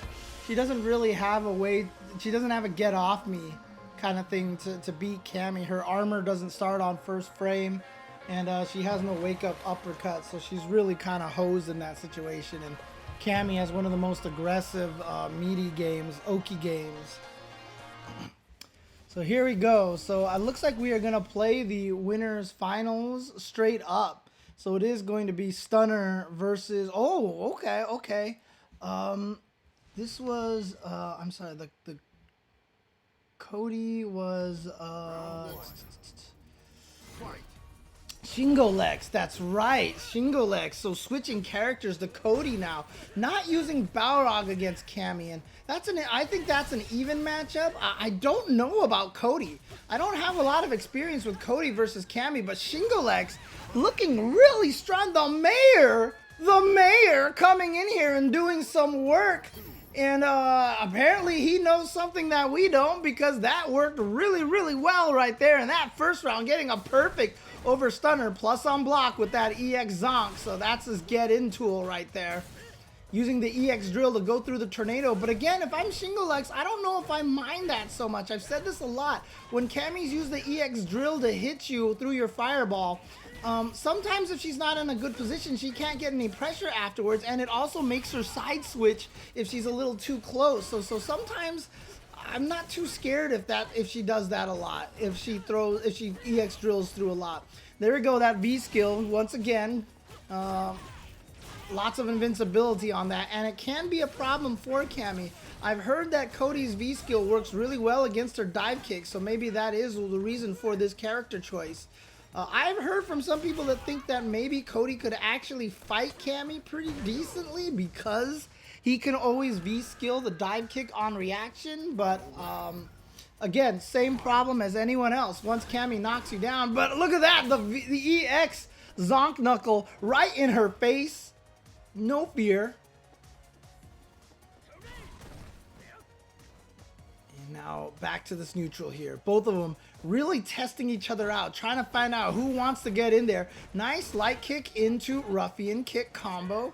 Pushes her back and gains a little bit of space. Oh no, miss, and you know what? Good whiff punish right there from Stunner, and now Stunner going in. Going as crazy as possible. There it is, plus on block Zonk Knuckle, so Stunner doesn't want to deal with it, so just V reversals instead. Gets out of there, unfortunately not going to be able to hit. And there you go, you see Shingolex countering after those dive kicks because the dive kick's not hitting at the right distance to be plus on block, so he knows they're negative. But there you go, you see the threat of the dive kick giving Cammys ways to just jump in for free, but you always got, dude, Shingolex is playing Cody so much like a Balrog player with that EX Zonk Knuckle. He's using it like, remember we saw the dash upper out of nowhere and we saw like the dash straights out of nowhere, but look at this. Stunner with the combo into the critical art. It's not going to quite kill. He has the opportunity to activate V-Trigger, but instead falls victim to the shimmy. And there you go, Stunner taking game number 1. Yes, so obviously V-Skill is like his Final Fight desperation move. He uses it, has invincibility, very punishable on block, and also he will always do white life damage to himself. Round 1. So there you go. Watch out for those shimmies over there. Oh no, he thought he was close enough to be able to hit that negative edge, a drill by accident. And so small punish right there from Shingolex. But not going to be able to do too much of a punish right now this early on. That's on the broadcast, so sorry, that's not me.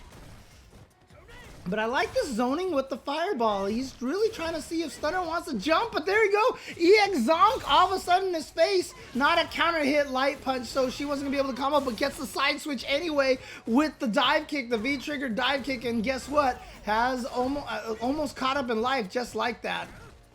Here we go, Rock, doing nothing with the Rock. Oh, look at that trade, that's beautiful. Oh, that's so cool. I love it, just let the Rock drop. Oh, again, let the Rock drop. She hasn't been able to get it, so what's key about that is that she hasn't been able to get any pressure after these hits. Oh, just a little too far. Oh, but not a counter hit, but that was a beautiful aimed dive kick right there. Again, beautifully well-spaced dive kick. Hitting on the shins. Look at this. Tied up in life now. The pipe is gone. The pipe is gone. You always hold on to it until one more time it blocks. Oh my God, you just did the hooligan throw. And now oh, what? What the doubles? Oh my God, Cammy's button just missed. And the first hit from Cody missed, but then the follow-up overhead clocked her in the face. And Shingolex is gonna take that round. Wow. That's crazy.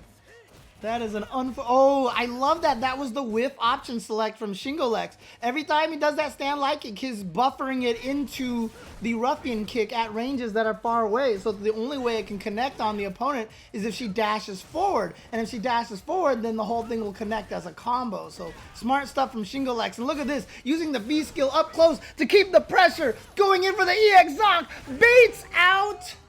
Nice, baits out the uppercut, gets the hit, and shout outs to Red Cyclone BR for the subscription to the channel. Much appreciated, sir.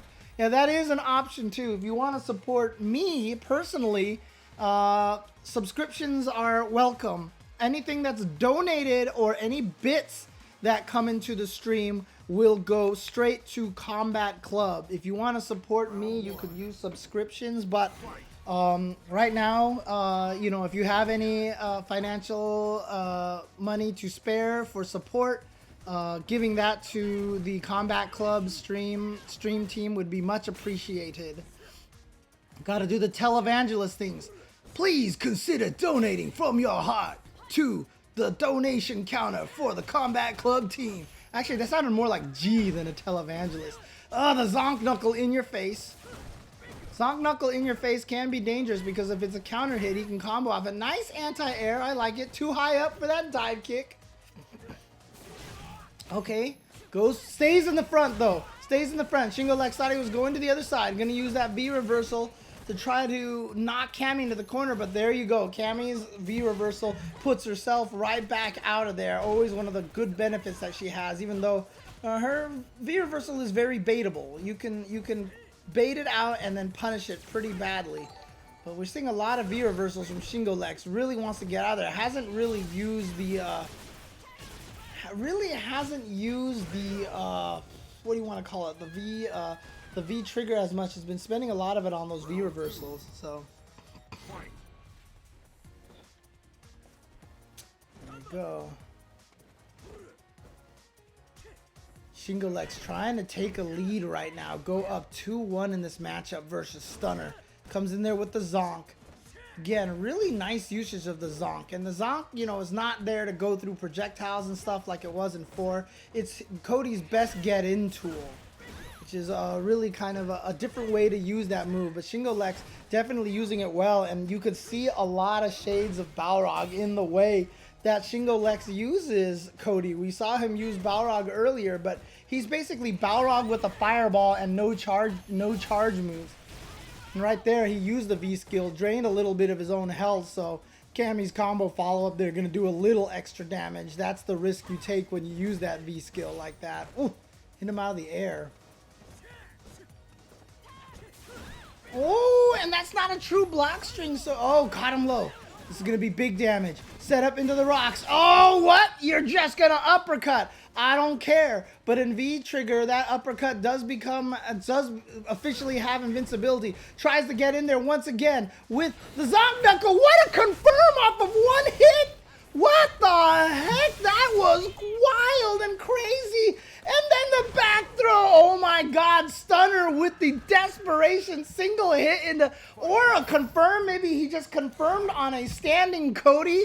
You can do that. But man, to be able to do that, especially online as well. I mean, great stuff. And Stunner takes the round thanks to that.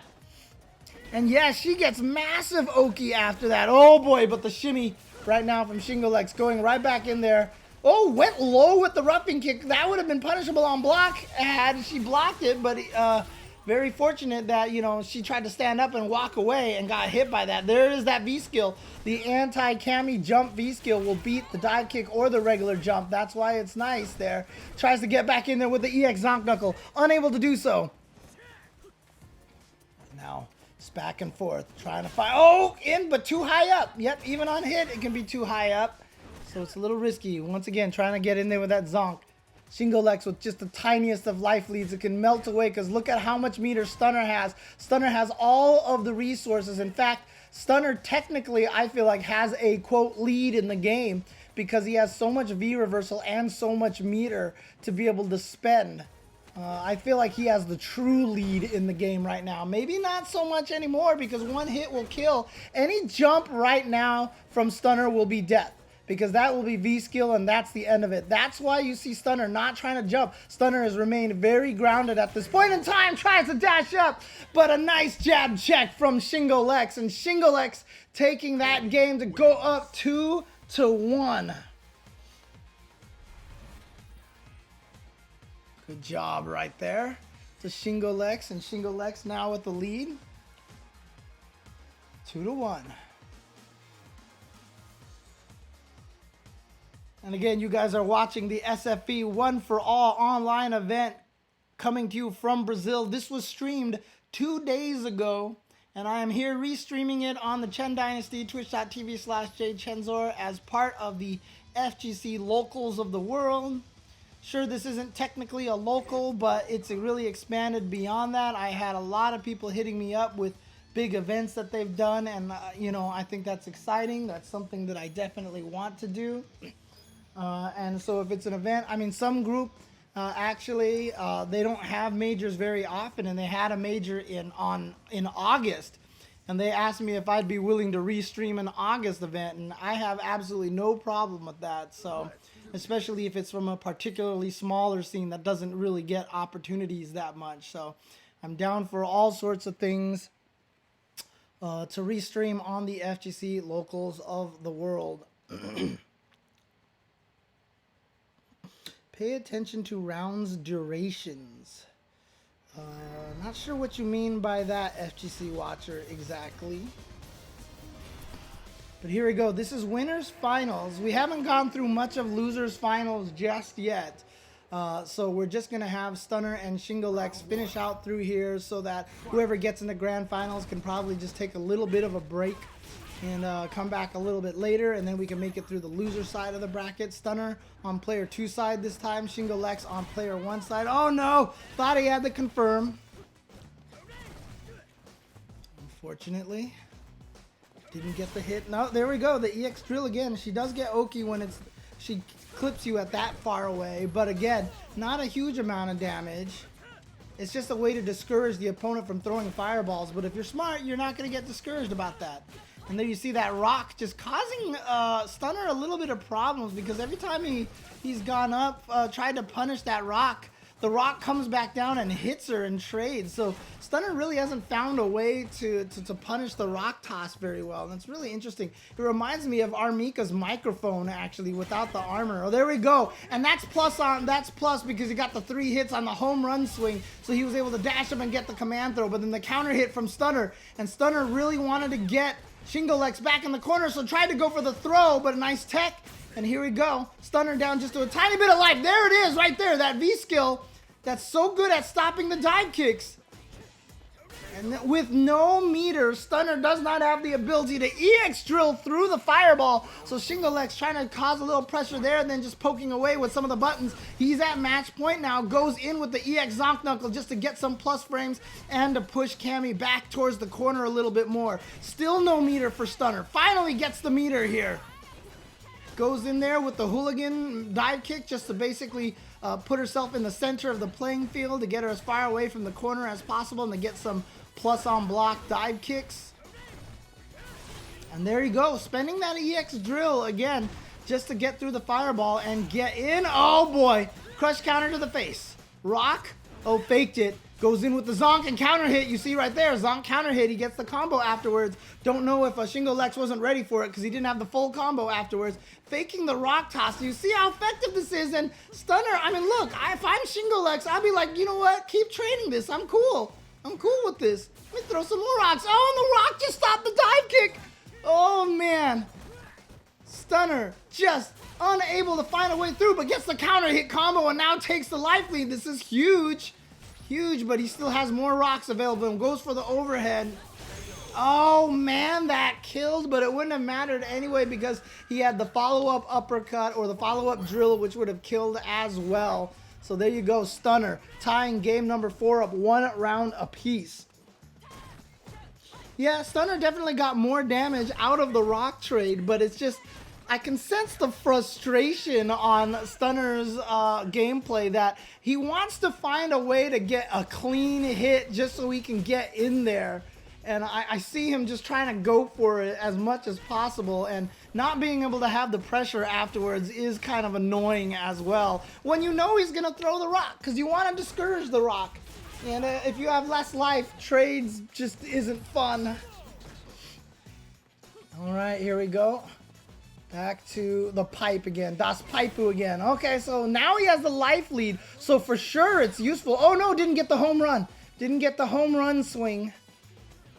But, oh, good block. That's so scary. He's going to be able to make it through that. That was beautiful right there. Beautiful V-trigger activation. But then dash forward there and got countered by Shingolex. Knows that you can't really dash after that situation. Oh, wow. The crush counter sweep. And he's going to knock him down. Fierce to get as much damage as possible. Stunner trying to go. There it is. Stunner taking game number 2.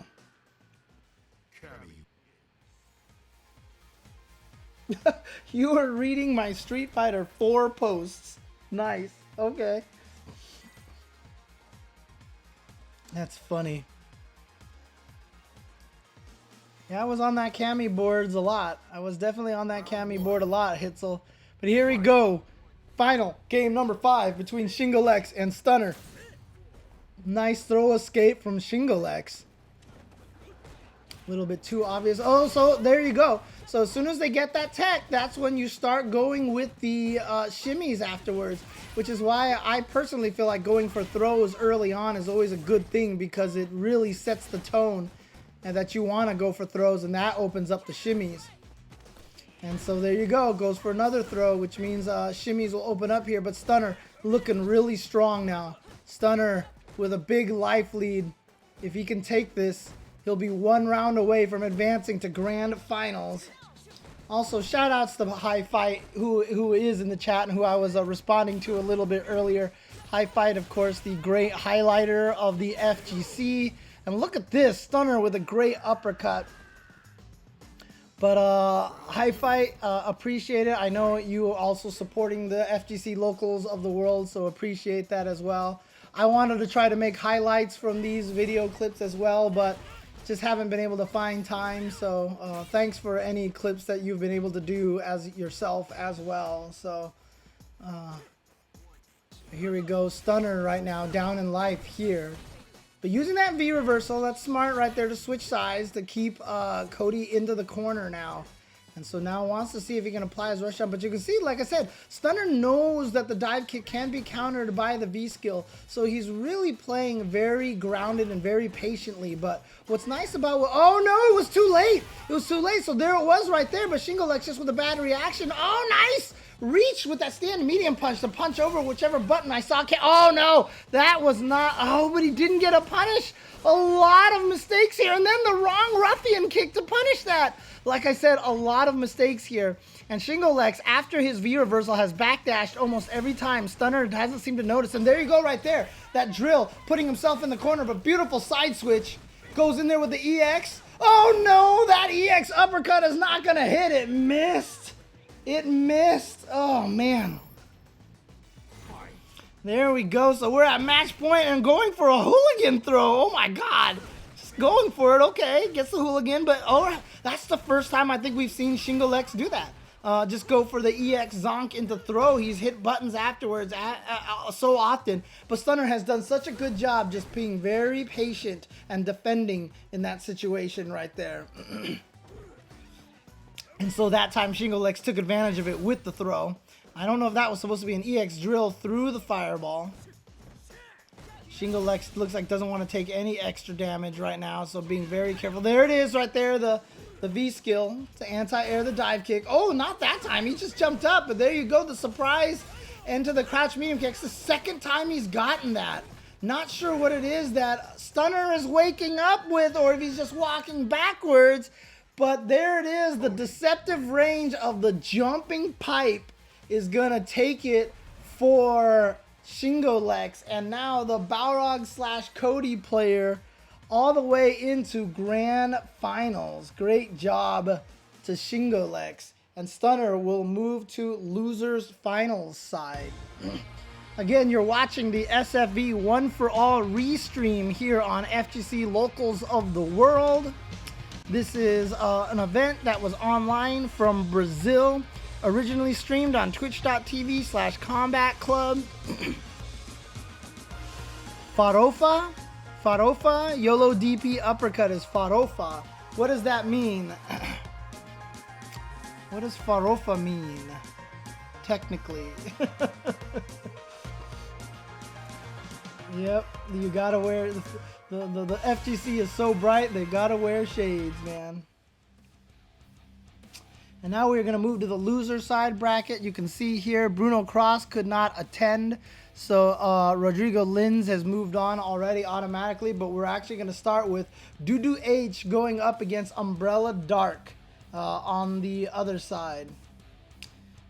God, what did you guys make me say? I'm learning all these key FGC words in various languages. Is a cheap but tasteful food. I like that actually. That's actually kind of cool. Alright, so we're gonna go to the loser side there. I did read off Dark's information, but I'll read it off again here just so it's matched up with where he actually managed to play. Dark.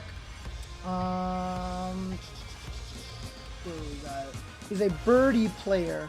CFN is Dash Dark Dash. He was a champion of the third qualifier. And again, as I mentioned before, he's a very versatile player. He's played Alex, he's played Yuri and Birdie. He's also picked up G recently, grandmastered with all of them. Diego Lin's real name.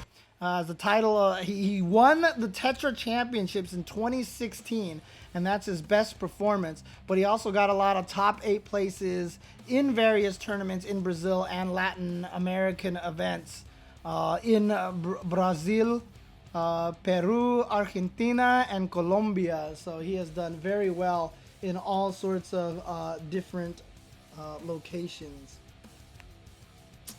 Farofa. Nice, I like it. Irish wristwatch. Oh God, I hate you. That's like saying toy boat. Like try saying toy boat like 5 times really fast without messing up. Irish wristwatch. Irish wristwatch. Irish wristwatch. Irish wristwatch. Irish wristwatch. There we go. Shout outs to Master J-Man for the subscription. The other one's the sixth sheep's sick. That's another one. But it's going to be Juliano Rocha versus Rodrigo Lins. Oh, okay. So we're going to go to the other side of the losers bracket first. No? Is that right? Let's see. I guess that is correct. Okay. And Lins is going to go with Sakura instead. Interesting. Again, this is an online tournament, so apologies about the start right there. It's the spectators catching up to where the players are. Gets the forward throw into the corner. Sakura is not a character we see a lot. Sakura, I don't think is a terrible character. I don't think she's great. I think she's better than people give her credit for. It's just that she doesn't really do anything exceptional that other characters don't do better. So there's just very little reason to use Sakura. Oh, so Juliano picked Sakura. There you go, Rodrigo Lins. Yeah, Rodrigo was playing Zeku earlier, but now has switched to Ibuki, who is his main at this point in time. But Juliano going with Sakura. Interesting. Oh, he's going to be able to punish, but not much. Just a light punch, and then just went for a throw. Nice throw tech from Lins. Almost got the caught up. Yeah, there it is. And then gets the throw.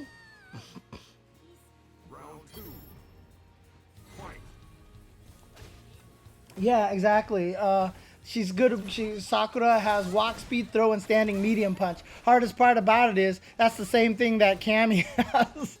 Walk speed, throw, medium punch, and a bunch of other things. I basically feel like Sakura is kind of obfuscated by Cammy. Like as long as Cammy's in the game, there's no reason to play Sakura, but except you just like her. Oh man, wake up, EX uppercut. Let's just do it.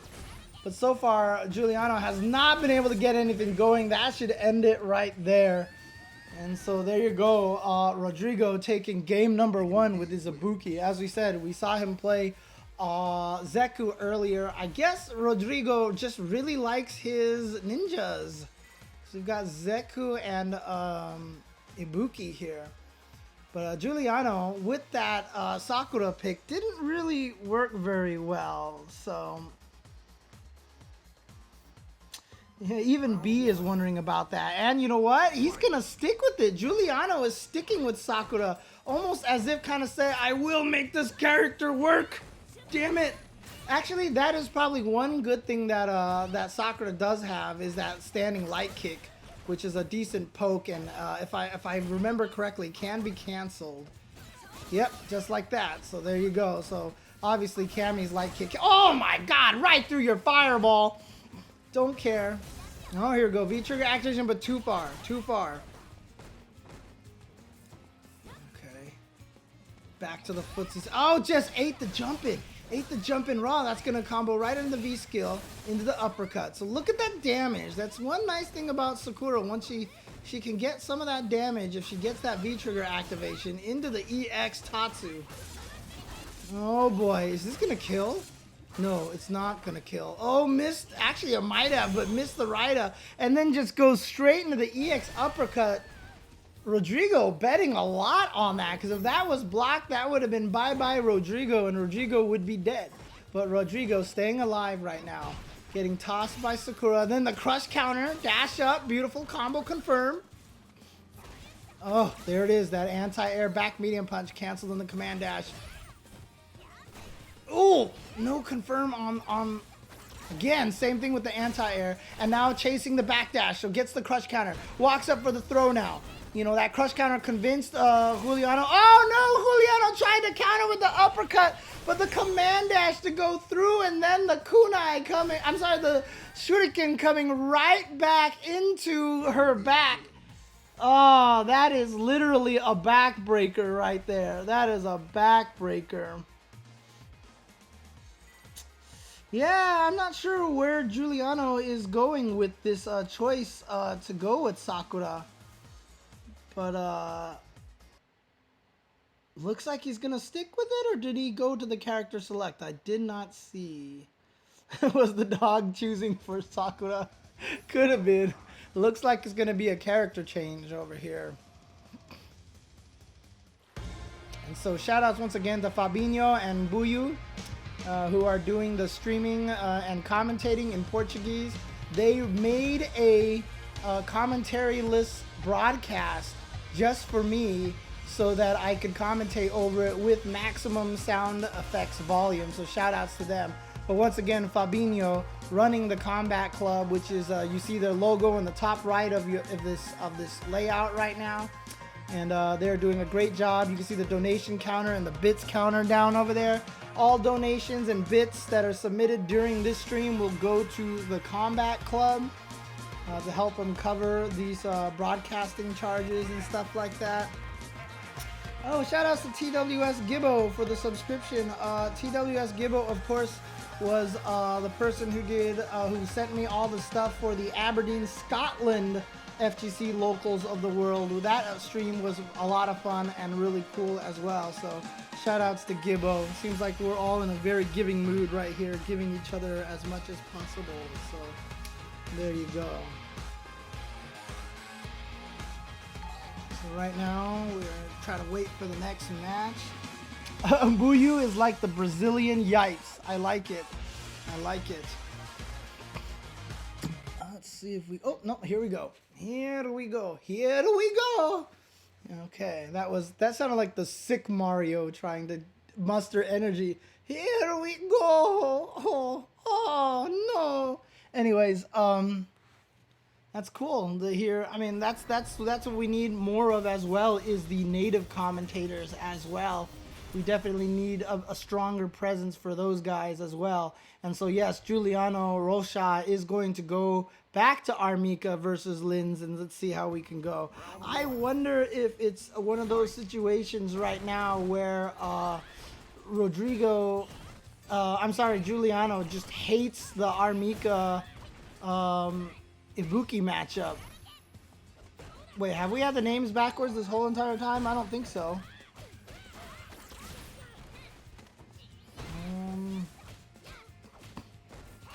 No, it should be the other side. Yeah, okay. But here we go. Linz goes for the mix-up. Yeah, dashed in front. So the initial reaction is to stay blocking in that direction. So the double command dash. Nice little subterfuge right there for Linz. And now Linz is at match point. Trying to take this, and I mean, we can see one of the reasons why maybe Juliano didn't want to make that pick, because it seems like right now he is having a lot of trouble trying to get anything going over here right now on ice. But didn't want a command dash. And you know what? I like that from Rodrigo, because that keeps Mika in the corner. Normally he did back medium punch and a command dash into the Raida, but he decided to stay and not do that because he didn't want to go to the other side of Mika instead. Oh no, baited out with the overhead. Again, Ibuki's overhead is very rarely used as an overhead. More just that it gets used as like Akuma towards heavy punch, as a kind of auto shimmy that makes it so that it goes over lows and also beats throw attempts. So it has overhead properties, almost very rarely ever used in that way. So there you go. Linz is going to move forward with a 3-0 over Juliano. And we're going to see Destroyer versus Umbrella Dark coming up next. You guys don't mind, I'll see if I can jump forward a little bit. There we go. Shoutouts once again to Fabinho and Buyu for their commentary here. And also Fabinho is the man who is behind Combat Club. You can see right there, twitch.tv/Combat Club, as well as Twitter @Combat Club. Once again, all donations and bits donated during this stream will go to them. So if you have a kind heart and want to donate like $1 or anything like that, or if you want to support the Brazilian scene and you want to support these guys for the effort that they're putting on this event, an online tournament. I mean, I know it's obviously great life and all because look, they're streaming from the beach and all that, you know, no green screens, but still, anything donated will go directly to them. So if you guys feel like you want to support their scene or you want just feeling generous today, that would be appreciated. So there you go. Again, also make sure you follow on twitch.tv/Combat Club so that whenever they go live on Twitch, you will get a notification or you will see them in your follow list so that you can turn on the stream and watch while they're streaming. Just make sure you keep the tabs on them and the volume up. Otherwise, if it's not on their tab and you mute the stream, then it doesn't count as a view, which is really unfortunate but understandable. But that way you can support them, help them become affiliated, help them make it to partner status on Twitch, and they would appreciate that greatly. Again, that is a Combat Club. Follow them on Twitter as well, so you know when their upcoming events are coming along as well. So here we go. We are going to go down to the loser's side, and it is going to be, we've talked about this, Dark was a G play. He plays everybody, but he is going to go with G, and he's going to be going up against the 14-year-old Wunderkind, Destroyer. So going with G versus Destroyer's Nash. Okay. Well, missed the juggle, missed the reset in that situation. Might have just been an online situation. Here we go. So G right now, Dark having Destroyer in the corner, but I love that dash under to get out of the corner and to punish that jump in. It was so unexpected at the last second. And he needs some presidentiality, so the V-Trigger 1 is going to give him that presidentiality. And so there we go. G is buffed all the way up, but unfortunately hit out of the air so that the dash punch is going to miss. And as a result, he is going to get comboed into critical art. And Destroyer definitely destroyed Dark right there. Beautiful stuff to Destroyer. Taking full advantage of that with the combo into critical art. Not scared to spend all that meter to start off. Okay, good anti-air. Destroyer right now playing so well, winning all this neutral, having all of his anti-airs, so he is just looking really strong, but all of a sudden the surprise EX dash. Level 1 presidentiality. He wants to try to get to level 2, or rather I should say he's at level 2, starting from level 1. He wants to get to level 3. However you want to state it, it's all the same thing essentially. Oh, very lucky that low hit off of the whip low jab. And now just trying to space him out. And he did space out that standing heavy kick from Destroyer, but wasn't close enough or didn't have the reactions to whiff punish it with like an EX command dash. And again, Destroyer doing a great job with the anti-air and then gets the meaty heavy kick combo. And we've got, oh no, that's supposed to work. Why didn't that work? But it doesn't matter because Destroyer gets the crush counter combo into the leaping grab anyway. And I love my technical names. The leaping grab. That's what it's officially called now. The leaping grab.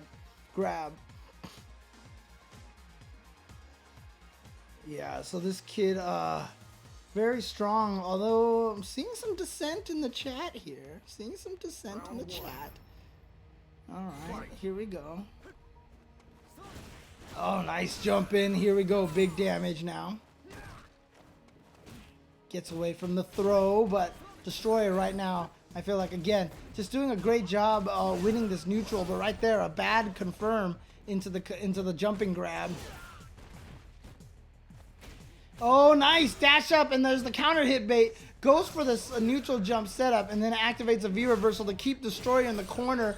And yes, guess what? He can juggle off of his command throw, and then he breaks your back and then tosses you to the side like a rag doll. This is such a disrespectful character, I swear.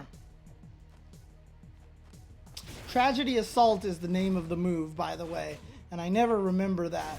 It takes me a while to remember that it's Tragedy Assault. But here we go, Destroyer right now with the 1-0 lead, but here comes Dark. Goes for the cross up and then tries to chase down with the crack kick. Call that because it looks just like Terry's kick. Crack kick! Nice air to air. That is a common thing that you see from Nash's with that jump light kick aiming up in the perfect direction to be used as an anti-air when opponents jump over fireball. That was almost a sick punish on the V reversal by Destroyer. I mean by Dark. It looked like he was ready for it. It looked like he knew that was coming. Just couldn't quite punish it properly. Nice. Escape the command throw. Could have did a lot more damage. Doesn't matter. Doesn't need it. Off of the reflected fireball. Just gets the jump. Destroyer now up 1 game and tied here in rounds here for game number 2.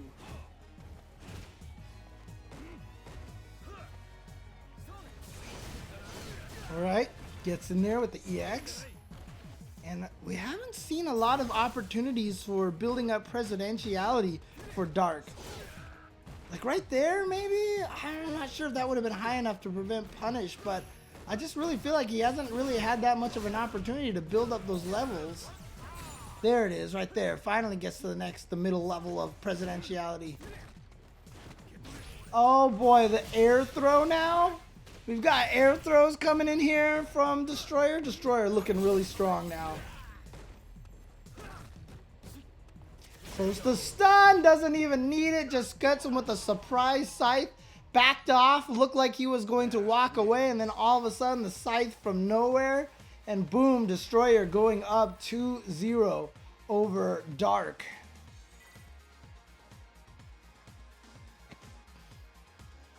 Now, it was said that Dark is a master of many characters. Let's see if he decides to go with a different character, or if he decides to stay with Doctrine Dark. Doctrine Dark. Freaking hell. Q, G, you know, something like that. Why did I call him Doctrine Dark? Because the guy's name is Dark, but, oh, man. Old man brain. Old man brain, man. Old man brain, I'm telling you. Nice. Gets the hit and the confirm into the dash punch combo. And now Destroyer in the corner and, you know, Dark backing off a little bit just to prevent him from jumping out of the corner. But Destroyer does make it out. Wow, not fast enough to punish with that EX crack kick.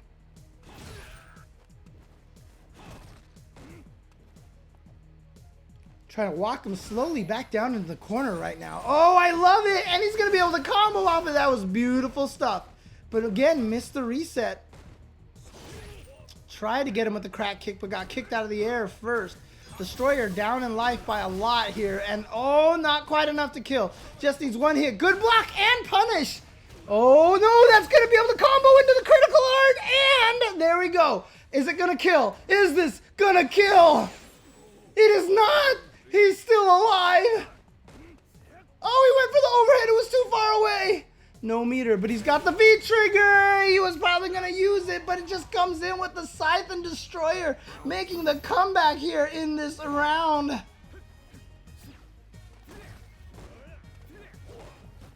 Goes for the cross up and beautiful punish on the command grab. Too many times we see people with too much habits of dashing away from command throws, then hitting it with the fastest thing they got. Nowadays, if you dash away, you can jump up or dash back forward and just basically body people. So I like the fact that Destroyer had the full punish that time. Okay, V-Trigger activated. Full presidentiality available to him. Throwing out those V skills right now. Tries to get in there, and yeah, you can cancel, but every cancel you do drains a ton of your V-Trigger meter. And there it is, no more V-Trigger for Dark. Destroyer right now. Match point. Just needs to win 1 more round. He's so close to advancing forward on loser's side. He just needs another good hit. Watch Nash drop. Because he has to fall back to level playing field. Doink! There you go. He always does that, especially against tall characters. I don't know, it always makes me laugh, but there you go. Destroyer getting the back throw, and Destroyer moving on a 3-0 versus Dark. Zamira Ice BR says that cool fact about Destroyer, the youngest player in Brazil fighting game community. His dad goes with his son and basically champions him and incentivizes the kid to improve. So the dad is actually very supportive of this, and that's actually really cool. What I've heard, and people in the chat can, you know, clarify this to me, but I have heard that there are a lot of people, you know, Latin America is obviously still in that position where playing video games is not the most highly looked upon pastime. So the fact that Destroyer's father supports him and travels with him to events, I think is wonderful. I think it's wonderful. So G is a character that I feel like has so much potential and so much ability to be strong, but you know, obviously the biggest weakness is the defense. But I mean, there's a lot of characters with that defense problem that G has, but a lot of characters, I guess, also have armor and 3-frame buttons as well, and G has none of those things. None of those things. And so that's what makes it really tough for G. Alright. Once again, shout outs to Fabinho and to Buyu for the commentary here in Portuguese. I'm gonna see if I can skip forward here if you guys don't mind, and here we go. It looks like we have got the next match ready to go, and it looks like it is going to be Destroyer advancing on in loser's bracket, now going up against Ricardo Lins. So it is going to be Destroyer versus Lins now.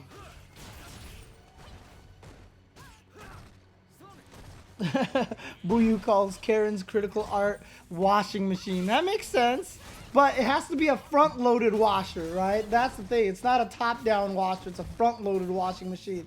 Oh, jab recovers in time to not get hit by that overhead, but there's the crush counter. Gonna spend the EX. Wasn't enough to kill, but that counter hit right there off of the frame trap is gonna do it. So round one to Rodrigo. Kunai from the front. And Destroyer, again, doing really well with Nash, but I mean, it's going to be a tough game when you go up against a character like Ibuki, who has a lot of ways to kind of shut down what Nash wants to do. Oh man, the hardest whiff punish move in the world is those Ibuki, Kami, Chun-Li, Ryu stand roundhouses that go over your head. Oh, he's going to be able to punish, and he's going to go for the critical art. He wants to spend the critical art. Watch Nash drop. It always drops there. I don't know. It makes me laugh. I can't stop. I can't not notice it these days. But there you go. He's always floating when he does that chop. He has to float to do the chop, and then he drops to standing height. I don't know. It makes me laugh. Oh, God. The EX Kunai. Not quite enough to kill. Goes for the throw. Good block. He jumped, but he missed. And watch out. Wait. I don't. Oh, what? I don't think that the fuzzy guard hit him.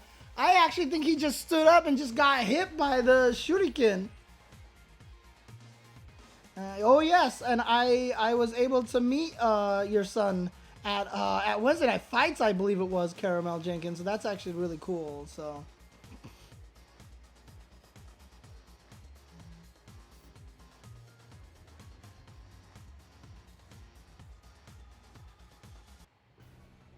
That's cool to hear, Caramel Jenkins, that he's actually passionate about fighting games. That's really good. I mean, I know Christopher Guest and Jamie Lee Curtis definitely encouraged their son to keep playing fighting games, and I think that's cool. Of course, thanks to Jamie Lee Curtis and Christopher Guest, their son probably doesn't really have to be too worried about financial situation.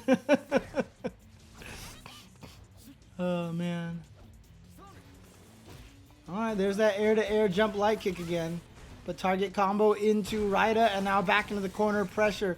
And again, I don't think you can punish Charlie's V reversal. I'm sorry, Nash's V reversal with a hit, but you can definitely punish it with a throw. And that's going to kill him basically right there. That confirm into the shuriken. I don't know if that was a true confirm or if he was just going to do it, but it worked out. It worked out.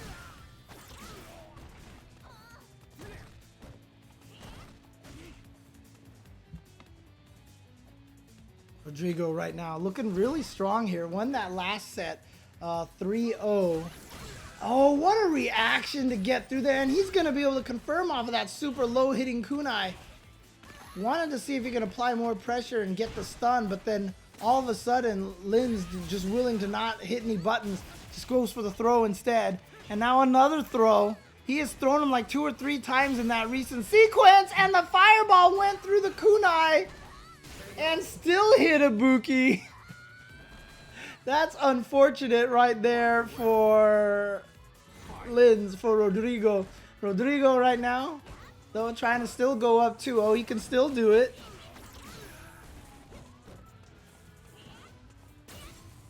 Alright. Oh, what a bait! I love the forward dash, back dash bait. It's such a beautiful thing to see, especially when it leads into that proper punish. He's building up on a meter right now.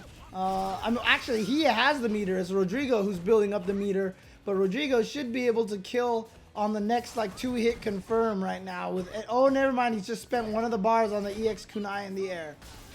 Oh boy, you're getting comboed by falling on fireballs. But that has worked out really well for Linz right now. He's had the great reaction to get through there. Here's an opportunity. Which side? Good block from Destroyer, but Destroyer getting caught in the legs. No, he went for the throw. So right there, Linz went for kunai release command dash. Was a little too far away. Destroyer whiffed the throw. And then I'm not sure what happened at that point in time. He panicked. I think he hit a button or something like that. And Rodrigo just crouching kicked him. So there you go.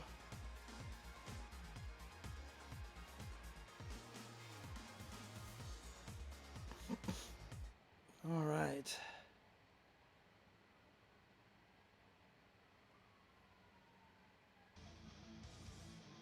Okay, so right now, Rodrigo Linz with the lead 2-0. Usually when you see them come back to this screen over here, it usually means that they want to change characters. But if I'm not mistaken, Destroyer, this is the only character that he plays. I don't see... yeah, I don't see any other word here from B that shows that he has more than one character. So I'm not sure what he's going for at this point in time. And according to B, B believes that this match is a tough one for Nash. I wonder what he can do about it though. Does Destroyer have another character that he can try to use? Or was that over? That wasn't over, right? They're still going at it, right? If I'm not mistaken, that was 2-0.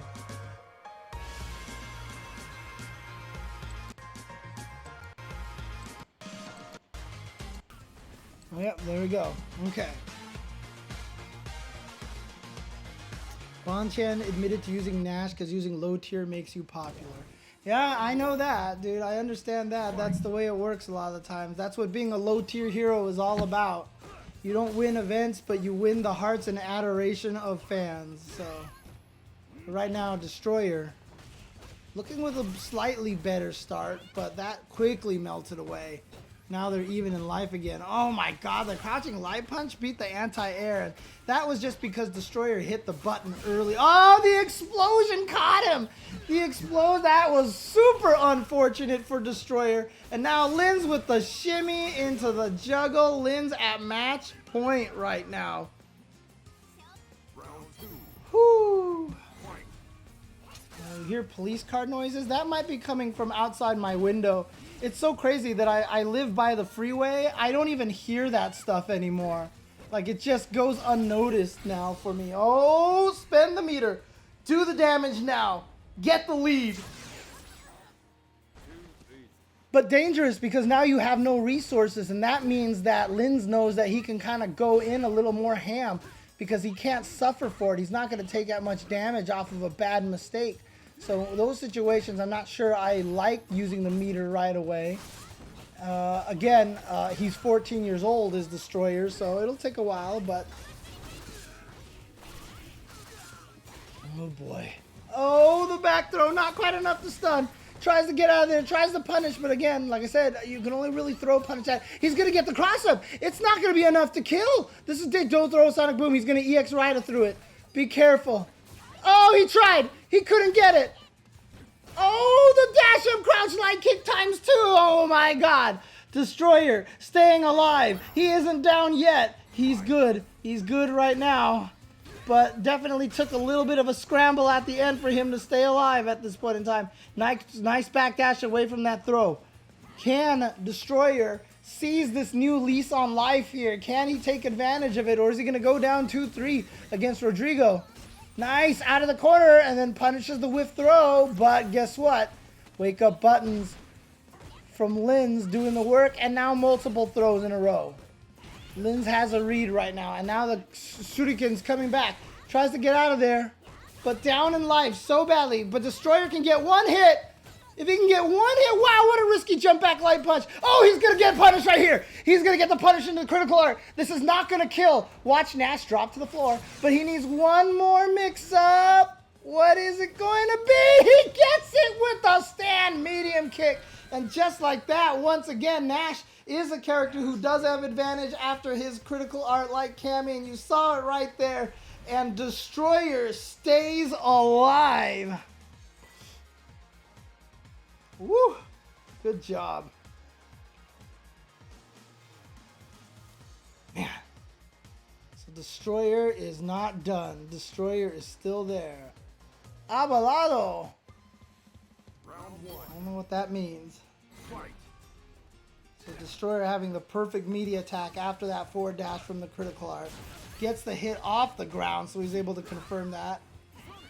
So now Destroyer suddenly, with that new lease on life, looks like he's feeling so much better now, because this round is starting crazy and he is just going in. He has not really backed off at all. He was just going for buttons and dash forwards, and then right there had the counter poke check. I feel like Destroyer just feels like with this new opportunity, he feels almost invigorated. Dash up, back throw, catches the slide. Back throw, but that makes the kunai not have any effect. I love it. He did that, stayed in the front, and I think Linz thought he was going to go to the other side, unless that was a true punish. I'm not sure that was the true punish. The breadsticks. That was yites, right? I heard him say that. I was like, I like that. I like the breadsticks. Oh god, they're all trying to throw each other. Okay, this time throw. That's a proper punish, potentially. Might have still been too slow, but I don't think Destroyer was ready for it. And here we go, Destroyer. Oh boy. Back thrown into the corner. Here, oh boy. And you know what? That happened because he didn't want to be in the corner, so he just did cross up into throw. That was his plan. He wasn't expecting it to hit, but because it hit, Destroyer panicked and blocked afterwards, so Linz got the throw and was able to reclaim the corner advantage position. But here we go. Linz right now, match point. He just needs to win this to send Destroyer out of the tournament right now. But Linz looking really strong here. Lost in the first round, didn't look particularly strong, but since then he has been on a tear. He has been beating everybody up. Let's see if he can do it again. He's got to right now, because he's down in quite a bit of life, and but he's and doesn't have as much meter as Destroyer. Destroyer is sitting on a full bar.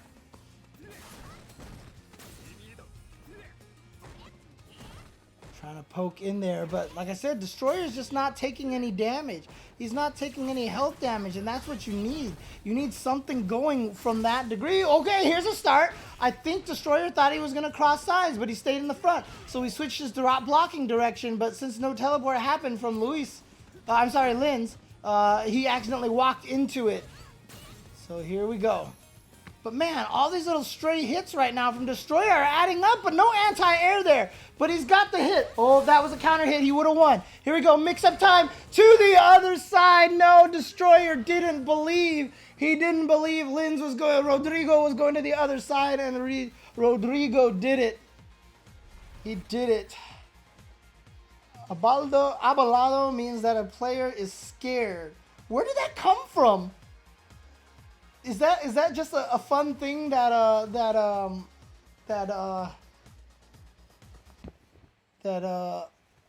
Combat Club just wants to put on the stream for fun, basically? I love the screen wipe, by the way. Beautiful Combat Club screen wipe. It's really well done. Good job. Good job.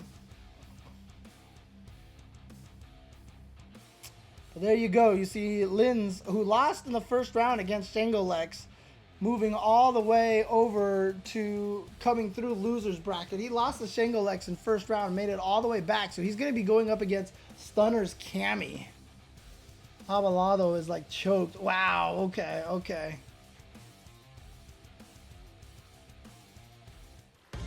All right. So there we go. As I said, Combat Club on the bottom left, aka Fabinho, and Buyu on the bottom right over there. He is apparently the Brazilian Yipes. Very humorous commentary style, which is super cool. I like all the different commentary styles. I don't believe there should only be one commentary style. I like that everybody has their own take on what commentary should be. That is how commentary should work. If anyone ever tries to tell you what commentary is supposed to be, they're wrong. That's all I'm gonna say. They are absolutely wrong. That's not how it works. Commentary can be whatever you want as long as you are entertaining and as long as you enhance the viewing pleasure of people watching the event.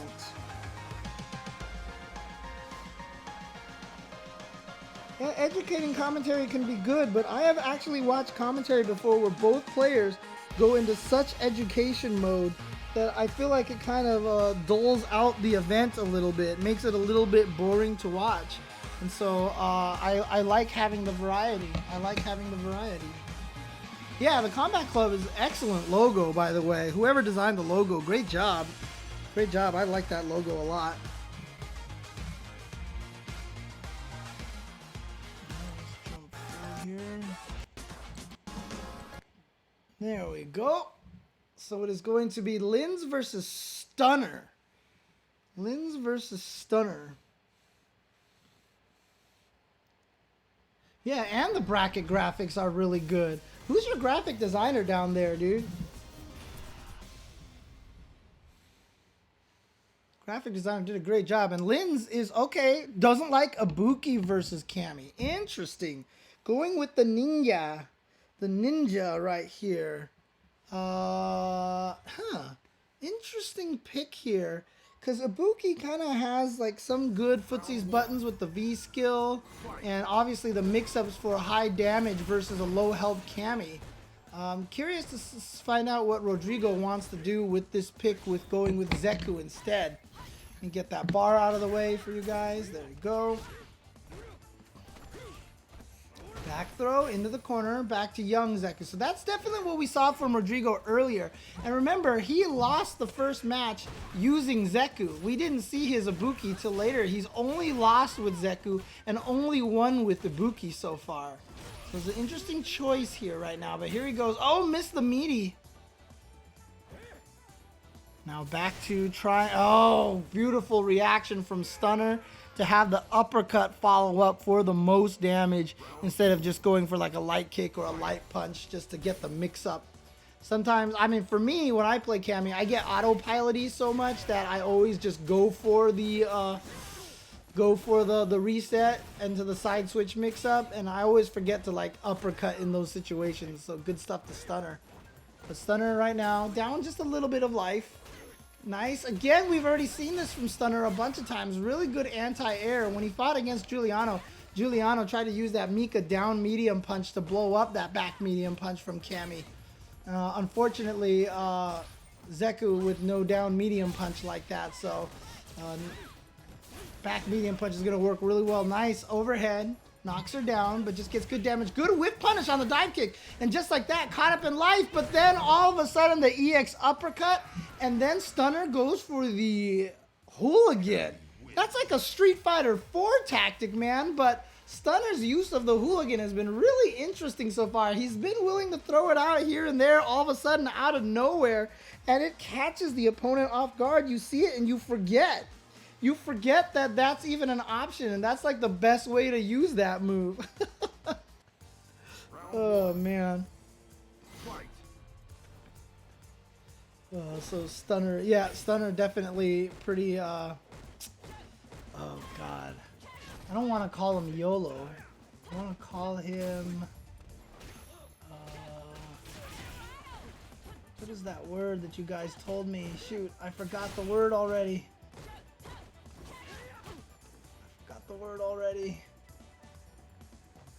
Alright, anyways, gotta commentate this match.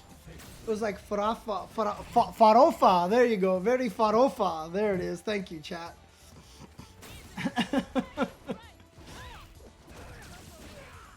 Alright. Oh, no confirm on that single hit. Very hard to do. Good spacing on that dive kick. Too scary for Rodrigo to try to counter poke that. But here we go. The pressure. And yeah, and if you block that standing roundhouse crouching, it is 0 on block. So Cammy could have hit a button and at least traded with Zeku's 3-frame buttons, but looks like Stunner was a little too scared to do so. Oh, the roundhouse out of the air. And you know what? Rodrigo sitting on a lot of meter. He can still take this round if he gets one hit. Oh, he went, what? That was crazy. He went for a horizontal to try to hit Cammy out of the dive kick, or was that an execution error? I have a funny feeling that was an execution error, and that's going to cost Rodrigo that round. And so now Stunner at game point to take game number 2. Someone that farofa a lot is a farofero. Okay. Yeah, if you block that standing roundhouse while standing, it's -2, I believe.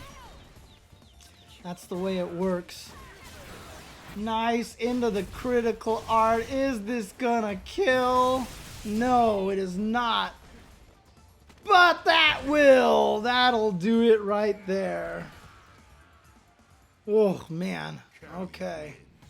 So there we go. So Stunner is just looking absolutely strong right now. And why not? He's using Cammy. Cammy is a very powerful character.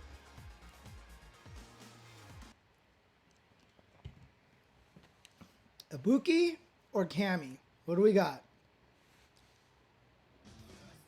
Looks like a character select. So I have a funny feeling he's going to try to move to Ibuki and see if he can actually get an Ibuki here going. Sorry, I keep going backwards. Looking at the brackets here.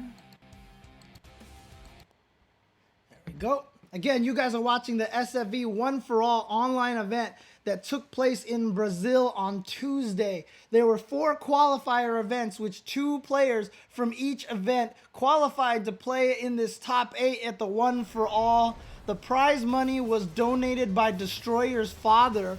Now it makes all sense that you guys are talking about how his dad supports so much. Apparently the pot bonus for this event was donated by Destroyer's father. So yeah, Destroyer Dad Destroyer, very supportive of the fighting game community in Brazil. That's very awesome. This was streamed on twitch.tv/Combat Club, Twitter @Combat Club. Make sure you support them. That is with a K in both Combat and Club.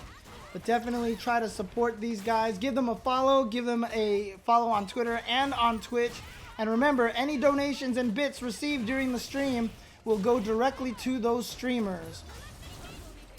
So we have $5 in bits so far, but if anybody has anything that are willing to donate, would be very much appreciated. And you can see in that round right there, perhaps why Rodrigo does not want to go with Ibuki, because he just got manhandled in that round. See what he can do here. I don't see a lot of V-skill usages right now from Ibuki.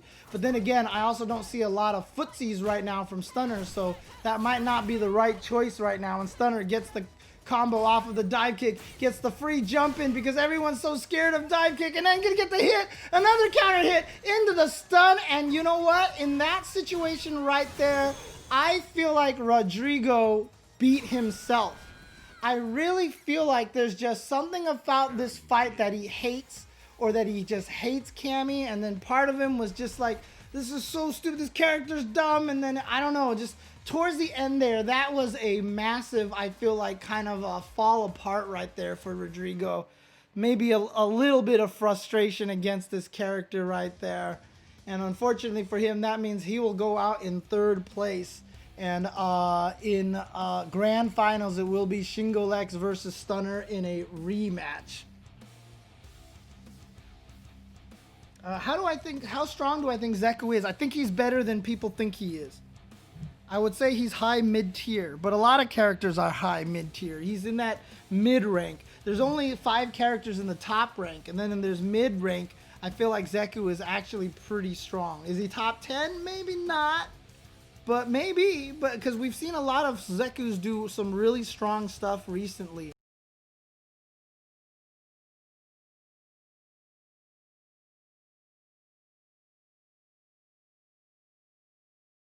Everybody, that Shangolex, hang on a second. What happened to my thing? Why is my laptop freezing on me? Shangolex, strong Cody, strong Balrog player. Balrog is who we've seen mostly of, and Stunner obviously showing some very strong work with his Cammy. So they're going to be going up against each other here in the grand finals for the One for All event taking place that took place in Brazil 2 days ago. Many week event, 4 qualifiers to determine the 8 players who would be taking place in this event here. Again, these guys, a lot of experience in Brazilian tournaments, offline and online, between the 8 players that we see here. So strong players in Brazil doing well at offline events as well. This is an online tournament, but was streamed by Combat Club, aka Fabinho. Who is also doing some of the commentary with Buyu right now. Shout outs to all of them. Shout outs to everybody who was running the stream. Shout outs to the entire Brazil FGC for putting on this work, for doing all this work and making these kind of events happen. Apologize to everybody at home right now. I can't see the chat right now because my laptop is behaving very oddly right now and kind of freezing up on me. So I apologize to everybody. Oh, there we go. Finally back.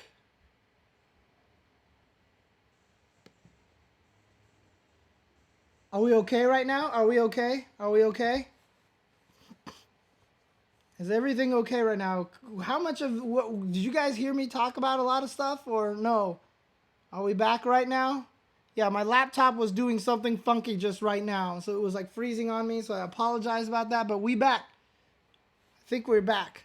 Let me pause the stream really quick. I just want to make sure. Let me know in the chat. Shout outs to the donation from Caramel Jenkins.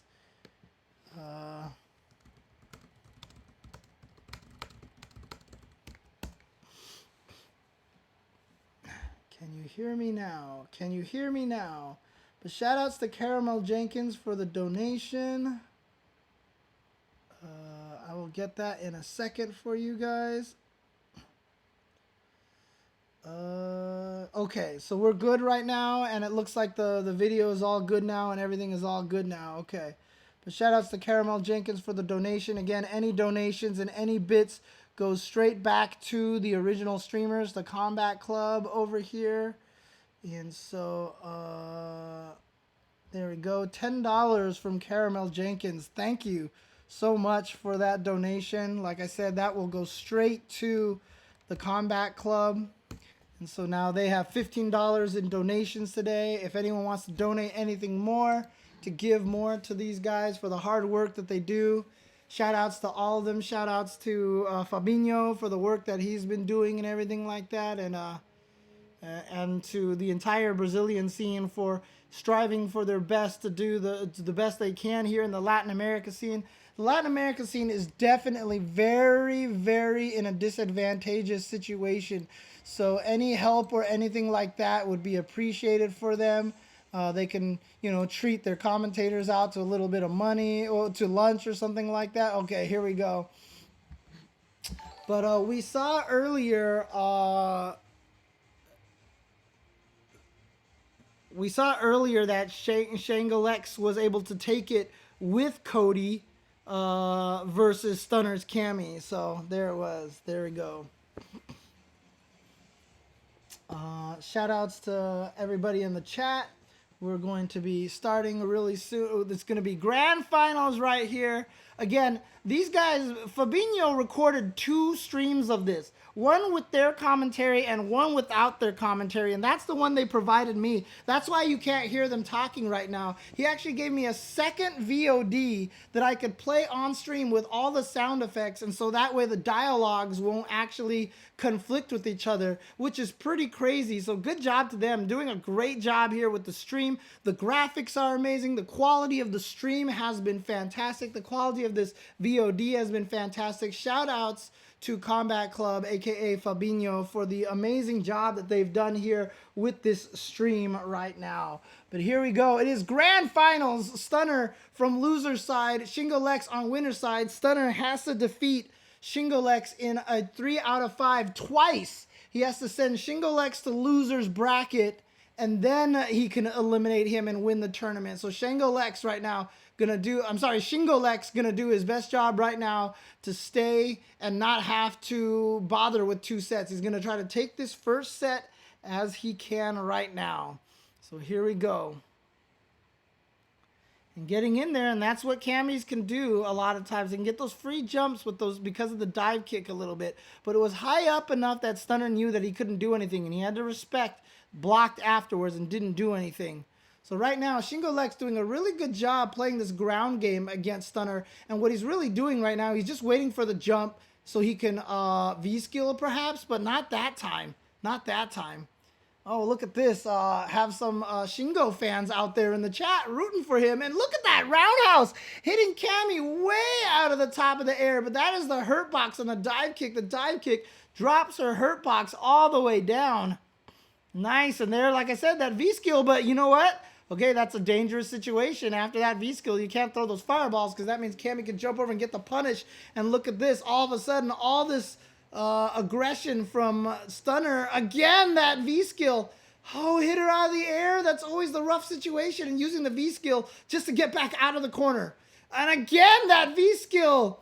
And this is why Shingo Lex wants to go with Cody. And this is, it's interesting because Shingo Lex is hoping that he's convinced Stunner to stay on the ground so he can catch Stunner with the surprise EX Zonk. But Stunner keeps jumping anyway. He doesn't care. And so it's causing some problems for Shingo Lex. So Shingo maybe just play patient on the ground, stay on the ground. But you got to be careful because all that white health got lost. And in fact, half of that exchange right there, Shingo definitely lost way more health thanks to the V skill and then getting hit by the follow-up there. So you got to be careful if you're Cody, if you are sitting there and V-skilling him all day. I mean, if he's going to V-skill you all day, maybe you just want to keep jumping at him all day and taking some damage and letting him white health himself to death. Oh, the uppercut. And right now, that trade is going to be really, really strong because she has such a life lead. And then that trade in that situation right there. It's actually kind of cool. What tweet alert? Interesting. It's kind of a neat little system right there to get like tweets on stream like that. And it looks like it's automated, although you want to be careful with that sometimes, depending on what people say. Oh no, baits out the V-skill, gets the crush counter damage, switches sides with the hooligan dive kick, and here we go. V-trigger activation, almost had it, but I think he hit the jump kick too slow, too late. You saw how deep that hit. I think he could have hit it earlier and still had the combo afterwards. And again, trying to surprise with the EX Zonk. That seems to be Shingo Lex's MO right now. Really just wants to get that. And there's the rock. He went for the command throw, but nice jump out there from Stunner. Stunner, okay, knew that that was a little too high up to get the combo, so didn't commit to the drill at the end right there. Shingo Lex down on just a little bit live. Here, game number 1. This is grand finals of the SFV final one for all event. Right now, you see them both playing footsies. And like I said, Shingo Lex is just waiting for the jump so he could V-skill it. That time was a little too close for him to react to. And now I feel like what Stunner is just trying to do is just get as much damage as he can with just little hits here and there, like build up as much white health as possible to maybe discourage him from trying to use that V-skill. But look at that. Shingo Lex has gained all that white health back. Oh, he's going to get hit. Yep. And now down to 8 seconds. Oh, wow. What? Not sure. if Stunner thought he was throwing a fireball, because that would have been dangerous right there had that been blocked. It was a YOLO drill, but I don't know if that was actually a Farofa drill or not. I don't know if that counted as Farofa or if he just read that situation wrong and thought that that was supposed to be a fireball. Was that a really terrible message right there? There you go. Okay, never mind. All right, but Shingo Lex got to find a way to see if he can keep a life lead, because the life lead is going to be what does it for him. If he has the life lead, then the V skills become a threat. Then Stunner can't jump. But as soon as Stunner gets a life lead, then Stunner can kind of afford to eat V skills all day, because then Shingo Lex would just be hurting himself in a way if Stunner can get the hit. No meter right now for Stunner, so no EX drills, but now he has the meter. And we've seen that he's definitely willing to use it. Oh my god, the walk-up stand heavy punch. Another just a great button for Cammy. She's full of those. Full of those great buttons. Oh. Now back to this again. Look at this. This is a very, very careful footsies match right now. And honestly, I think this is the right way to play. I think both players are playing amazingly patient. Oh, but all of a sudden, a flurry. A flurry from Shingo Lex. Oh, no, it missed, but they all missed each other. So no damage there for Shingo Lex, but he still has that white health that he's trying to build back. So he's trying to play very patient, but there's that close range dive kick into the uppercut. Lots of damage, and again, Stunner with the crazy hooligan. That hooligan has worked for Stunner so well, and now Shingo Lex has to do something. Look, he is down in life solo, and there's only 6 seconds left on the clock. He went for the command throw. It was too telegraphed, and there it is, Stunner going in there and getting round number 1 with only 4 seconds left on the clock. All right. Oh, going right in there with the EX Zonk. Nice backdash in the corner. He read the throw, so he was able to punish the throw with. But there we go. Activates the V skill. Oh, that's definitely punishable. That was not what Stunner wanted at all. Nice backdash to avoid the knee bullet, but no punish on it. Shingo Lex still trying to build back a lot of that little chunk of that white health right there, and he's going to do it too. So good stuff now. Didn't lose any health from all of those the V skills, and look at that, a bunch of little incidental kicks there, gonna do some good damage to Cammy. They're just adding up little by little. So now Shingo Lex with a good life lead. Oh boy, here we go. And now one hit in the critical arc can do a ton of damage. Oh god, that standing light kick is just annoying Stunner to death right now. To death. Oh, there it is. Got him in there with that EX drill. And you can see that kind of pressure that he gets off of it. It does cost a meter, but the thing is, Stunner has a full bar. Of course he's going to be willing to do that because he already built up half of that bar again. And there you go, Shingo Lex spending all of his meter already, but just doing a great job zoning with standing light kick and standing heavy kick. That is his footsie game right now, but oh no. Full meter now for Stunner. Stunner very dangerous at this point in time. And of course, once you have that pipe, your sweeps become safe because you can cancel into the V-trigger pipe swing. But now Stunner, the one playing patient, saying, you know what, I'm going to let that meter run out. Oh, got the count. Got him. Got him. Here we go. Another one. Is he going to go for the mix-up this time? As he goes low this time, and that's a stun. And just like that, in one quick sequence, Shingo Lex just takes down Stunner and wins game number 2 and ties it up 1-1. Right there, command throw into home run, command throw into home run, into a low, into the stun, and there it is. And Stunner was stunned. Wow. Cammy definitely has a very far-ranged move. Okay, so Farofa is more uppercuts. No problem. I won't use Farofa for drills anymore. I'll save him for uppercuts. Oh man. Just trying to bring in some of the lingo, man, the dialect. That's what all I'm trying to do. Oh, look at that. that, the whiff cancel buffer, the whiff OS buffer right there, catching that forward's heavy kick. And that is, Shingo has definitely spent most of it. Oh my God, that drill caught her. But Shingo has definitely spent most of his meter on EX Zonk Knuckle. He's really trying to establish this ground dominance between the stand light kick and the stand heavy kick, fireballs towards heavy kick and EX Zonk. By focusing on that, he's really limiting what Stunner's been able to do, but he let Stunner in with a jump all of a sudden that time. And immediately, you see right there, spent the meter again on the EX Zonk. That's all he's really going with for this meter. Oh boy. Okay. There we go. Beautiful whiff punish. That pipe extending the range. And yeah, the deceiving neutral jump heavy punch that just reaches way out there. And there we go. No more V trigger. So the next hit on that pipe will make him drop it. Oh, I love it. Anti-air drill to get the damage, and no hooligans for you this time. But you know what? Oh, he could have uppercutted into super. That might have worked. The V skill again, but he's got to catch up. He's still stuck on the pipe. He's still stuck with the pipe. He's trying to find a way in there. He knew it. He called it out. He called it out. He was being so careful dashing forward, and he was right that time.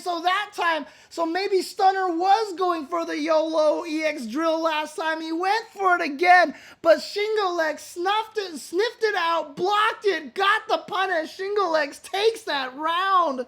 Woo! There we go. And so Shingo Legs now up with a lead in crucial game number 3. Okay, trying to counter poke with that stand heavy punch. It's a good button for Cammy, but that stand heavy kick is really causing Stunner a lot of problems, because you see that Stunner really hasn't been able to play footsies a lot with the stand medium kick or the crouch fierce and stuff like that. It's because Shingo Legs is really kind of dominating the footsie game right now. Nice. Just went for it right there. And now Stunner down with no health. Shingo Legs just needs to do a little bit of damage. And again, the deceiving range on that neutral jump roundhouse. Shingo Legs taking that. He is at tournament game now. So Shingo Legs looking really strong. And like I said, I feel like a lot of this really comes down to Stunner not being able to handle the ground game. He's not being able to handle the ground game, but because the V skill is just a simple one button press timing reaction, it's still hard for Stunner to find the opportunities to jump. That's the general strategy. They're so obsessed with the ground game, you can get the jumps, but the anti-air is just a one button press. It's like Zangief Lariat in Street Fighter 4. So it's still easy to react with the anti-airs even while you're obsessed with the ground game.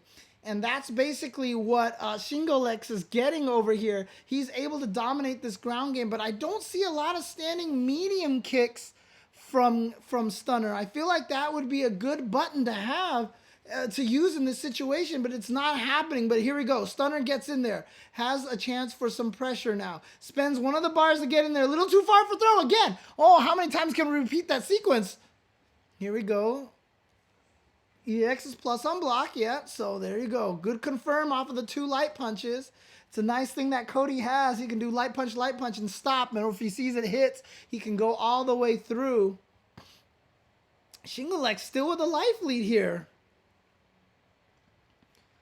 All right, finally gets in there with a crouch heavy punch and a V-trigger activation. Look at that pressure right there from Shingo Legs. He really kind of betted that Stunner was going to hit a button after that V reversal. Good block on the EX Zonk Knuckle. Good block. And now Stunner with the life lead. He doesn't need to do anything anymore. It has to be Shingo Legs now. So if I was Stunner, I would stay calm, stay back a little bit, try not to do much.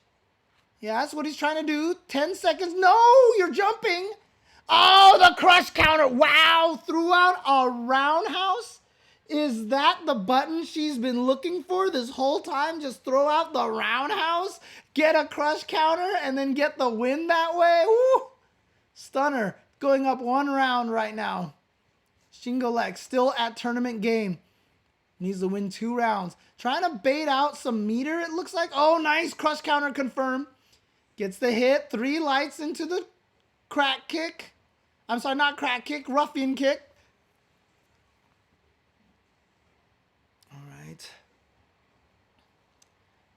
Trying to chase him down right now. So Shingo Lex is in the corner. But Shingo right now not worried at all because he has such a life lead. And there you go. See, this is what I mean. Stunner has not been able to find an opportunity to jump in and then also keep him occupied on the ground as well. It's so hard. If you can't win the ground or get the jump ins, this is the situation that you end up in. So Stunner has to take advantage of this now. Hit into uppercut. No, the shimmy was blocked. Good. Oh, that could have been a punish, but she was scared. He was scared of the pipe follow up. So we got a free sweep. Oh, EX uppercut. Oh my God. Can Stunner make the comeback? And he does with another YOLO EX drill. It's 2-2. Holy crap. Holy crap. Stunner managing to basically rob that round at the very end. Keep in mind that that drill and the EX drill is not even a low. So it's not like it's going to hit people stand blocking or anything like that. It's not even a low like it wasn't for. He just threw it out hoping that Shingo Lex would be moving forward or just not blocking or trying to start up on a button. And his prayers were answered. And there we are. We're at 2-2 now. Okay, and now look at this. It looks like Stunner might be a little fired up. Let's see what he can get in this situation now. Oh, good blocks on those EXs. I mean, Shingo's getting those blocked a lot.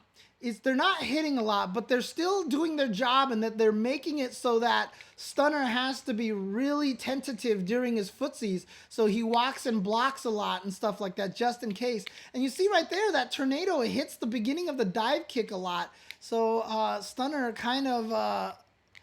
discouraged by that as well. So right now, Stunner, even though he won that last round, he kind of had to do it in pure YOLO style. And I really feel like Shingo Lex has been outplaying him.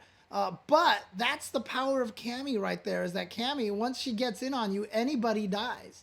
So right now, by the way that this match looks, it almost looks like Cody has an advantage, but then that's all you need. You get in one time, but he goes with the uppercut instead of the drill combo, so he loses positioning. So he doesn't have any positioning, and Cody's going to activate the V-trigger, send out the home run rock. Oh, that standing light kick is doing such a good job checking, and then, yeah, he said, you know what? I know you want to try to get in. Nice throw tech. That's so risky. Oh, boy. Oh, my God. And the light kick is going to do it again. Shingo is at tournament point. He is at tournament point, and he has been doing it with absolute patience footsies. Like I said, that is not hitting, but it's good enough, again, just to keep Stunner kind of tentative. And you see right there, he gets the forward throw, so he doesn't have the meter now. So I feel like Stunner has to try to be a little more aggressive on the ground game because he doesn't have to worry about the EX Zonk Knuckles. But again, you see this tentative footsie game right now from Stunner, having trouble trying to get in. Oh, no confirm. He could have confirmed that because he saw that Cody was swinging with his own sweep. And there it is. He gets hit by the EX Zonk Knuckle this time. Finally gets hit on this potential final round. Oh, man. Right now, having so much trouble getting in. Shingo is playing this so well, but wow, the knee bullet works. The knee bullet prayer worked. And he's trying to chase him down. Can't get him. But the nice thing right now, Shingles doesn't have a V-trigger to activate. Just built that meter. And you see Stunner scared after that EX Knuckle. And there it is. Once again, that V-skill causing problems to jump in. No, here we go. Big punish. No combo into critical art. He's going to save that meter. And he has not fallen for the shimmy. Stunner has to go for the throw. Sweep. Tiny little bit of life. Wake up, critical art. But he didn't do the right one. He just tried to get out of the corner. So that's not going to hit him or kill him or anything like that. 17 seconds left. 16 seconds left. He has to do something. Just a tiny bit of life. Can he do this? No, the jump light kick. And there it is. Shingo with the most unorthodox win. Not even the V skill. The jump light kick is going to take it. Shingo Lex is your SFV One for All champion, and he is going to win the pot bonus donated by Destroyer's father, Destroyer, the 14-year-old Nash player who played so well here in this top 8, did really well, but his father supporting the FGC, offering up a pot bonus for this cool event here to promote the Brazilian scene, to promote FGC Watcher's Facebook page where he has a bunch of fighting game news. But awesome stuff. They're really, really well played by Shingo Lex. Let me tell you right there. And you see Street Fighter V Battle Royale. They're advertising over there. If anybody actually can get me any information on that, on what that was, I'd be more than happy. Oh, look at this. Street Fighter V Battle Royale Tora Quinta no Combat Club with Makaken Hao and Sikuwai Desune. I can't do Japanese either. But it was such a cool match. And again, the footsies on display there. Yes, it was a slow-paced match. But the way that Shingo Lex played it was so smart, so surgical. So even though it was a slow-paced match, the precision, the domination, the control that Shingo Lex had on the ground by using the footsies, you saw him limiting it mostly just the standing kicks and then just having the V-skill reaction. Like I said, Stunner had to get the life lead in order to get anything going or win by through YOLO drills and stuff like that. I felt like enough standing medium kicks from Stunner, but you could tell Stunner's game was absolutely shut down by Shingo Lex. And so great play by Shingo. Really, really thought that was well done. Congratulations to Shingo. And oh, I see. Every Thursday on Combat Club, that's what you saw right there from that slide. So again, please subscribe and follow twitch.tv/Combat Club. Follow them at least on stream, and that way you can help them out. If they can get partnerships, then they can get subscriptions and stuff like that. They can get money through ads and stuff. Follow them on Twitter at Combat Club, and shout outs to the Brazilian scene. Shout outs to the Latin American scene. I know I keep turning it into a Latin America thing, but I really, really want to support the Latin America scene. Every time I talk to them, I know how hard it is for them. But because this is Brazil, I do want to give a particular shout out to Brazil, because these guys have done so much work. They've done a lot of good stuff. They have one of the biggest events here in South America in the Treta Championships. They've done a lot of stuff in the CPT. They've always had a player representing in the Capcom Cup every year. I don't think they've missed one. They've always had either Shushu or Brolinho or Keoma or Didimokoth. Every year they've had a player representing there. The Brazilian scene is strong. The Brazilian scene is good at fighting games. They have a lot of strong players. Would love to see them travel a lot more. And a lot of times the players couldn't make it to Capcom Cup because of visa issues and stuff. And that's why us over here in the United States have to do more for the FGC to make esports for the FGC a little bit bigger, so that the governments in the South American countries can be like, oh yeah, I've heard of this esports thing. I heard about that kid for the Dominican Republic who won an event and brought back all this money to the Dominican Republic and like really shined a light on the country. Let's do that too. The more opportunities that we create in the North America, the more opportunities we create for South America. And we also have to go down there as well. We need a premier event in South America, 100%. Hopefully we'll get that there at some point in time as well. But again, a lot of this was for FGC Watcher. You can check him out on Facebook. I think it's facebook.com/FGC Watchers. You can check out all of his stuff over there as well. Oh, dude, trust me, Ramos, if I get to do a commentary for a Brazilian player, you know the Farafo is coming out. The Farofero style is coming out for sure. That is definitely 100% coming out. So hopefully all the Brazilian guys out there will enjoy that as well. So Thank you guys for tuning in. Thank you once again to B in particular for doing a great job of contacting me and getting this all going. Really appreciate it. It was a lot of fun. Again, last chance to donate and offer any sort of bonuses to the streamers over there. They've got $15 here that will be going straight to the Combat Club. So I will be PayPaling them this money after this event is done. If you want to donate anything to the Brazil scene, this is your last, well, not your last chance, because hopefully I'll be doing some more Combat Club stuff here on the FGC locals of the world. But shout outs once again to the Brazil scene. And if you guys are interested in doing this, please let me know. I will 100% like just message me on Twitter through DMs, and I will help you, and we will talk about, you know, rates and stuff like that to get to a point where I can do a FGC local of the world restream for you guys on stream. Also, I'm looking for official sponsors. If anybody wants to do an official sponsorship with this series so that I run your slides and your ads, if I get an official sponsorship, it's bothering me that that's not centered, or at least pretty far from centered. If I get an official sponsorship on the series, then the service will become free to everybody who wants to have a FGC local stream. So shout outs to you guys here. I do have, so tomorrow is going to be the CPT NA last chance qualifiers, and then the NA finals. So there's going to be a lot of awesome CPT action coming to you from the Red Bull event in Washington, D.C.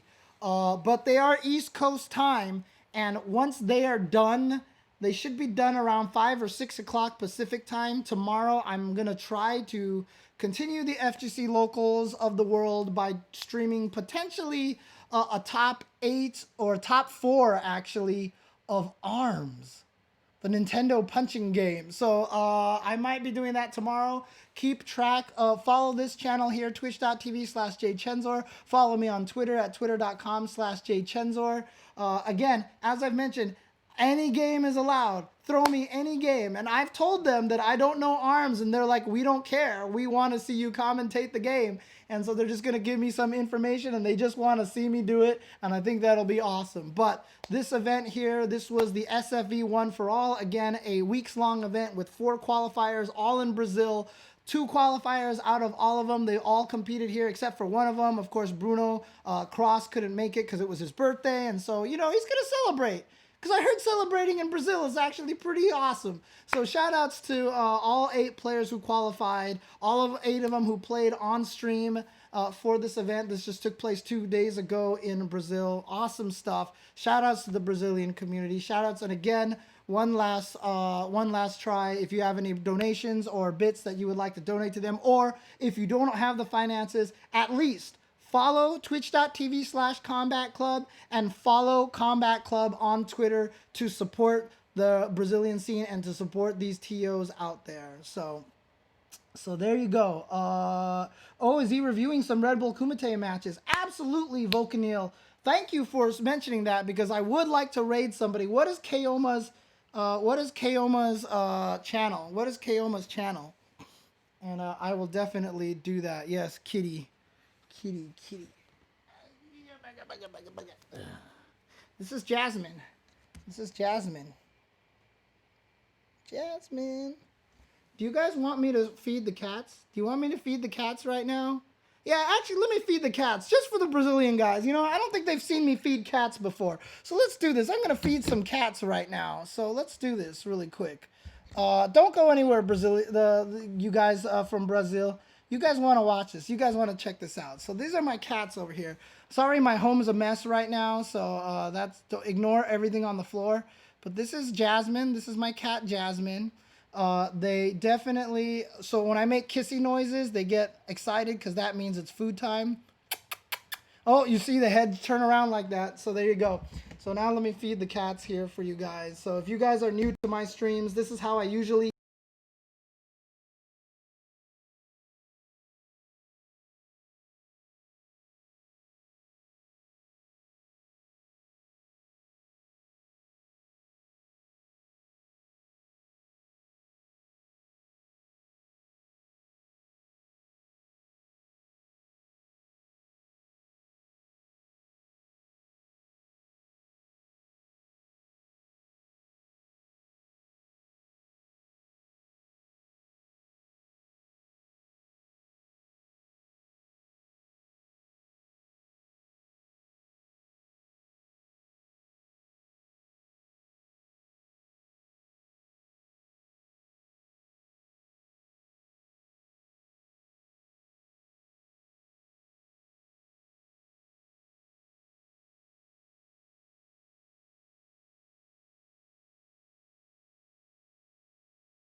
You're right, guys. I totally forgot the sound. I forgot the sound.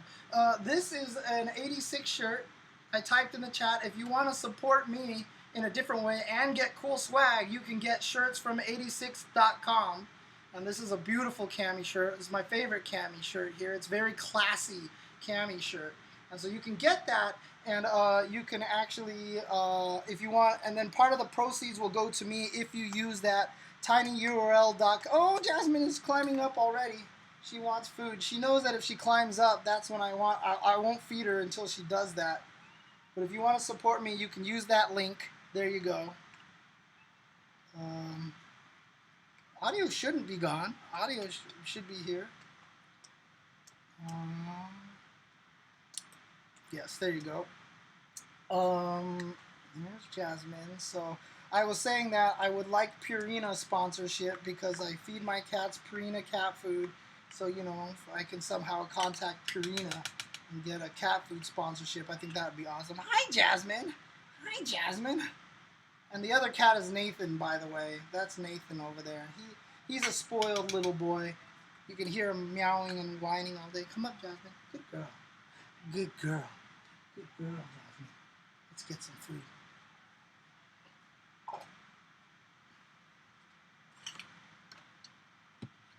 So this is how I end all my streams here. Feeding the kitties.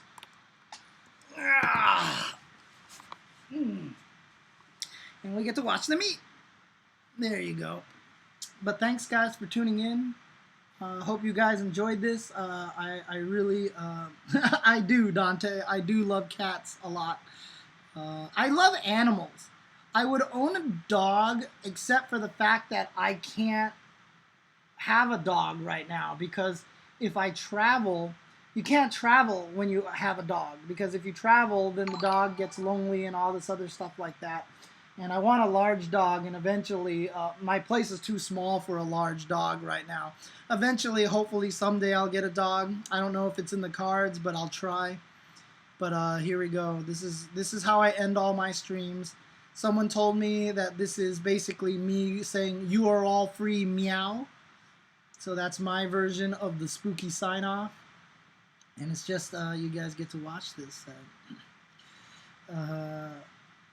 Phrase, did she have a cat nearby line? Oh, Jasmine is so adorable. Jasmine is like the sweetest thing, and she's beautiful too. She's so beautiful. I'll show you in a second, like once Nathan finishes eating, because Nathan eats so fast. Really? Is that one of the... It's actually not the reason why I play Cammy. It's just a weird coincidence that she loved cats. And I mean, I always grew up wanting a dog. I loved cats, but I wanted a dog, but my ex really wanted cats, so when I was with her, I got a couple of cats. And shout outs to Ho Muffin for the continued subscription. He's been a member of the Delta Red Squad for 14 months now, so thanks, Ho Muffin. He says, "That's a doggone shame, James. Sounds rough. Feels bad, man." Good stuff, good stuff. But this is Nathan. This is Nathan right here, named after Nathan Drake. He eats very fast. As you can see, I gave him about the same amount of food, and Nathan is almost done with his, and Jasmine is still working on hers little by little. So, yeah, and all of my emotes are my cats. I've used up all my emote space on my cats. I do actually have more emotes coming. I just haven't had a chance to design them yet. Nathan is a gigantic cat. Nathan is a very, very big cat, and Jasmine is not that big. But the thing about it is they also look bigger right now because it's getting colder. Quote, colder as in, oh my god, it's like 60 degrees, which is like 15 degrees Celsius, which really isn't that cold. But for them, it's cold, and so they're getting furrier. They're getting fuzzier, so there you go. But the t-shirt link, Moravia, I posted right there. You can find it anytime just by typing in !86ED. And the link will come up, and then you can check out any of their stuff. They got a lot of cool stuff there. They've got a lot of great Guilty Gear shirts there too. So there you go. But yeah, these are my cats. This is how I end all my streams, by feeding my cats. And Nathan finishes first, and then he walks around the corner and waits for Jasmine to finish. And then and then comes back and picks off whatever she doesn't finish. And I very rarely need to clean these bowls because look how clean Nathan makes the bowls. He just like licks them all super clean. Yep, SoCal cold. He's a bowl licker. He's that kid that licks all the spaghetti sauce out of a bowl. Oh dang, what is the weather over there right now? Like, oh, Cat wants to run past me. He knows I'm going to intercept him so I can give him some hugs and some squeezes. He's terrified right now. I got you. I got you. I got you. So here we go. Here's my kitty Nathan.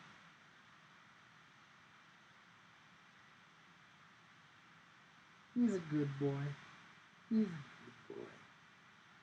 Yeah, you're a good.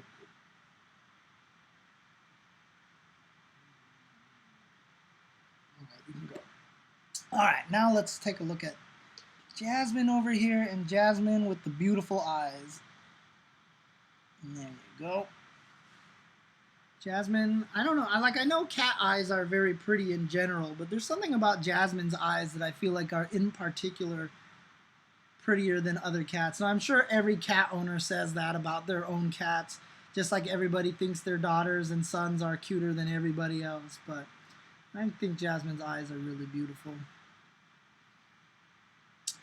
They just shine. They glow very well.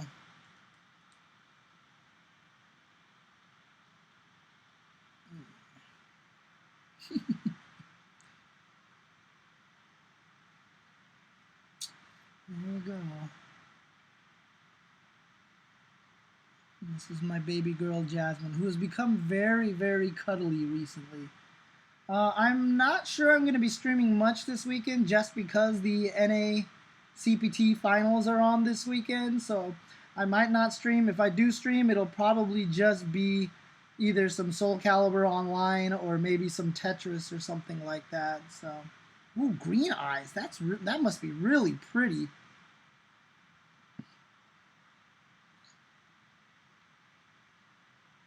Oh, that's right. Of course, because it's becoming summer for you guys in South America. I'm an idiot.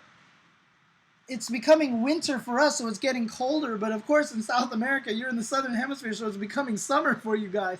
So it's getting super hot. So that makes sense why it's so hot right now. Okay, that makes sense. That makes sense. Oh man, dang. But thanks guys for tuning in. Hope you guys enjoyed that. Hope you guys really enjoyed that. The SFV One for All event here that came to you, that was streamed live on Brazil at twitch.tv/ a Combat Club. Sorry, old man brain. Combat Club this weekend. Follow them on Twitter at Combat Club as well. Tomorrow after CPT is done, I might stream something at night here on the West Coast for some more FGC local fun stuff. Later on tonight, actually, I may even stream some Tetris or something like that. We'll see what happens. But thanks, guys, for tuning in. I'll DM me, Master PPV. DM me, and then I'll let you know.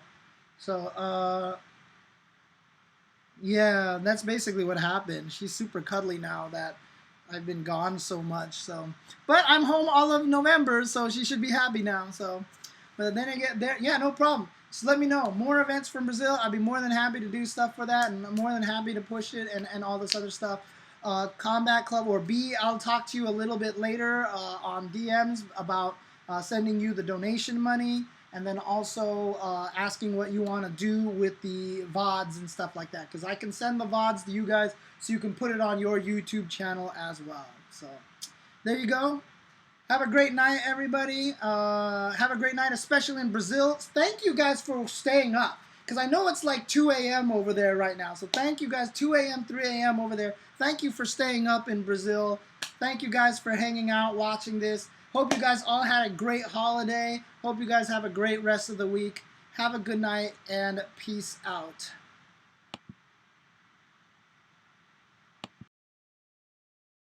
Oh, wait, hang on a second.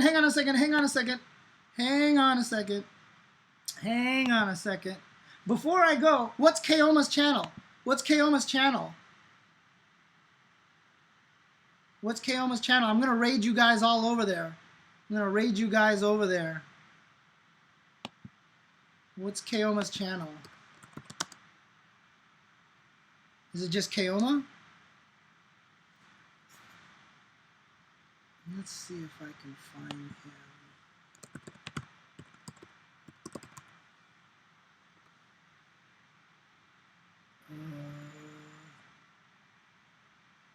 Is this his official channel? So, okay, so Lucky Ice, it is just Kaoma then, huh?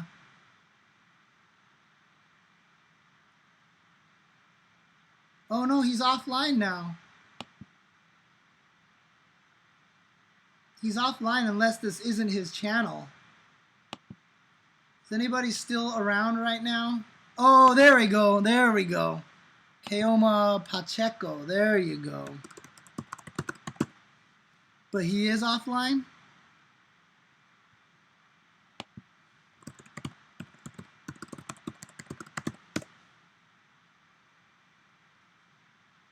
Chat is really delayed. It's crazy. I don't know why the chat is really delayed right now. Oh no, Kaoma's live. He's live right now. All right. You guys are all heading over there. All right. Have a good night, guys.